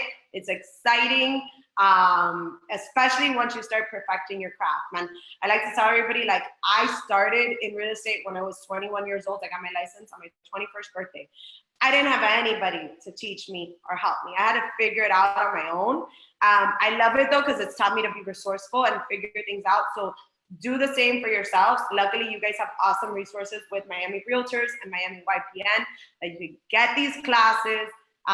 Definitely use this opportunity with what we're going through right now to grow your business, grow your knowledge base, so you can hit the ground running and be that skilled, amazing agent once this is all over, right? So we're gonna do question and answer too, but I just want to do a nice little close. So please, please, please use these opportunities, right? Use the time period that we're in right now. You might be thinking that it's not, but it is an opportunity for you to grow, so you could be better, faster, and stronger, and really, really, really build your business. Think about how you can invest in helping the consumer more. Think about things that you could do, and use this time period to perfect your listing presentation so you can close them off. All of our information is here. So before we jump on to question and answers, I just want to say one thing. Please, once they close this off, I'm not going to be able to download 130 or 140 email addresses. Take our information, reach out to us. Any questions you have, send us an email. We'll help you. Anything that we don't cover in Q&A, we will help you. We will send you the materials. Just reach out to us by email, okay? Catherine, you want to say anything else? Well, be selective also in the classes you take. As she mentioned, this is a fantastic opportunity because we've all been given the gift of time. So use it wisely, perfect your craft, work on your marketing. This is not going to last forever. And I was having this conversation with Wesley last night. I love tracking numbers. I actually saw the numbers of new listings and new pendings actually went up versus last week. So the fact that it's already on an upward trend, not as high as we would like it to be, but the fact that it already shifted a little bit to the top, upward, is great because it's already showing consumer confidence back in the market. So we need to be on our A game the entire time. I wanted to answer one question that I saw here. They mentioned if we take a pre-filled listing agreement. I do. I always have it pre-filled with owner information, legal description, everything that you can get off the tax record. The only thing I'll leave blank is the list price, and then the number of months. Even though you already know you're not going to take anything less than a specific time frame, but at least you could just fill that out in front of them. And then the additional comments, anything else you work out with them, you just fill that out at the moment. It just makes it quicker once you get to that moment. And yeah, you get them to sign and you're done. Yeah. And I see a few questions coming in. So now we're going to go into Q&A. Any questions you have, put them on the chat. I don't know. This is my first class that I teach association realtors on live. You guys don't let them like ask the questions to us like face to face, right? Chat? Yeah. Okay. Sorry, I'm learning as I go. But so yeah, so that's it. Thank you guys. And now we're gonna go to Q&A. So when they ask about commission on the phone, so this is from Chloe. Chloe, what we do or what I do, we have different plans and different options, and I review that all with you in person. When do you want to meet? I do not talk about numbers on the phone. And another thing, FYI, I didn't say, my presentations almost always sound the same. I just tailor some things to the neighborhoods that I'm in. And they're always about an hour long, just in case. Do you take 2 copies and give them a copy of the listing agreement? I guess that is what it is. James is what is asking. You want to answer that, Catherine? Yeah. Honestly, no. I know it like the back of my hand. So I take one and I open it and I have it facing them. And then I go over it with them. That way I have control of the situation, I have control of the book, but it's facing them. So they're looking at the booklet as I'm explaining it to them. And then I do leave everything I take with them. Unless I don't get the listing agreement signed, that's the only thing I'll just kind of grab and throw back in my purse, but everything else stays with them. They asked where to find the personality types, and I'll get the next 2. Where to find the personality types? Okay, honest, Google's your best friend. just Google DISC assessment, and you can even take one to find out about yourself. It's going to go over all the different personalities, how to handle them. I put in the chat earlier a couple books that I've read. I love reading on just understanding people, personalities, how to deal with them, different situations. Also take this time to also read if you like it. If not, get an audiobook, because you learn a lot. If you send me an email, I'll also email you all the titles and the links where you can get them. Yeah. Who do I recommend for printing marketing materials? Be honest with you, I use 5 different companies. So I just quote out the jobs. I use Print for Humans, Live Colors. I have some online ones that I use. I have a bunch of different companies. So I just Google and I find them, but I have a bunch of companies that I use. Now, what I really want to get to too is in order to effective virtual listing presentation. So what I've been doing is I have the first call and I do my call and I set up a time for them to talk, but I give them homework. First thing that I make them do is send me videos of their property since I can't see their property, and I give them the homework, and then they send me all these videos so I can kind of get an idea of what I'm working on, right? Then I do my homework. I do send my pre-listing email just like we just spoke about. Then I set up my appointment and I do my same appointment like I'm doing a Zoom call with you guys with them. The one that I signed had 2 follow-up calls, or one like regular phone call and a follow-up because they're in Spain. So just a few other things, and it was actually listing and expiring with somebody else, so it was going through a few different things. But that is pretty much the same thing, just done on a Zoom call is what we did, and the other Skype. So what can we do in person? Share your screen, guys. Show them all the things. Show them that. And I'm definitely leveraging a Matterport and a video on every single listing that I take right now. And that's why you should choose me, right? Because I'm going to have this done and I'm going to leverage this online marketing, which is more important than ever right now. This presentation is going to be shared. As long as you email us. And Have you ever got a listing where the seller family member is also a realtor in the same area? It happens. It does. However, bring up the fact, do you honestly want your cousin or family member in your personal business? You don't want this to be an emotional transaction. It's emotional already as it is because it's your personal house that you're selling, but you don't want another party that has some sort of emotional attachment also involved. You need to take this out of the equation. You're going to flow better with them. The communication is going to be much clearer, especially during negotiations, and especially if you need them to do something, whether it's a price decrease, have them and bring up, let's say your cousin that has an emotional attachment with you, they're going to be tiptoeing around the entire time, trying to tell you what you need to do. You don't want that at all. You need somebody that has no emotional attachment to this property. Everything's going to be black and white and get the job done. Plus, at the end of the day, if they really wanted to hire the family member, you wouldn't be sitting there to begin with. So they already have those doubts in their head. And bring it up. For photos and videos, I don't know if the Miami Realtors has a resource for photos and they're approved vendors, so I definitely recommend that. I don't know if they're doing video tours through there. My videographers are in-house, so I have all of mine in-house, so I don't recommend mine out because they're through me, but I don't know if you have any, Catherine. So we do have a videographer and a photographer. Again, I always like to give the two sides of the spectrum. If you're new and you don't have the budget for a videographer right now, the association did just give everyone free InMo Viewer. Everyone should have received an email with their login account. If you didn't, contact them so they can resend it. And what it does, it collects the first 15 pictures that you upload and it makes them move as if you're touring the home virtually. Where do you find the phone number for the owner? TruePeopleSearch.com. Great information, FYI. And let me see, what else am I going on here? Are we missing anything else? We're gonna share the presentation. You guys need to email us. It's on this page here, so just email us. Please understand there's like 100 of you guys, so it's gonna be almost impossible for us to get all these emails out and send it out.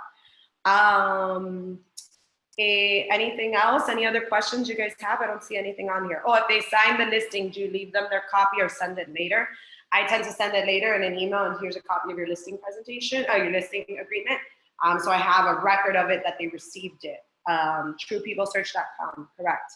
Did you buy listing leads at the beginning of your career? Did I buy listing leads? No, guys, I've been doing this. It might not seem like it, but I've been doing this when Zillow used to give you free leads, right? So I used to get free leads from Zillow every day. I would wake up in my inbox and I would have 30 Zillow leads. I'm like, what's going on here? So that's another reason I don't use scripts, but no, I pay for Google leads. I do pay for Zillow leads, and I do pay for other leads as well, online leads, Facebook. But those are the ones that I use the most. I add the video to Zillow, and that's how they come up on top, by the way, pricing them correctly. But I've never really paid for leads. Like, I do pay for leads. I mean, not say that, but I've really built my business off of Sphere. I didn't have any proper training at all.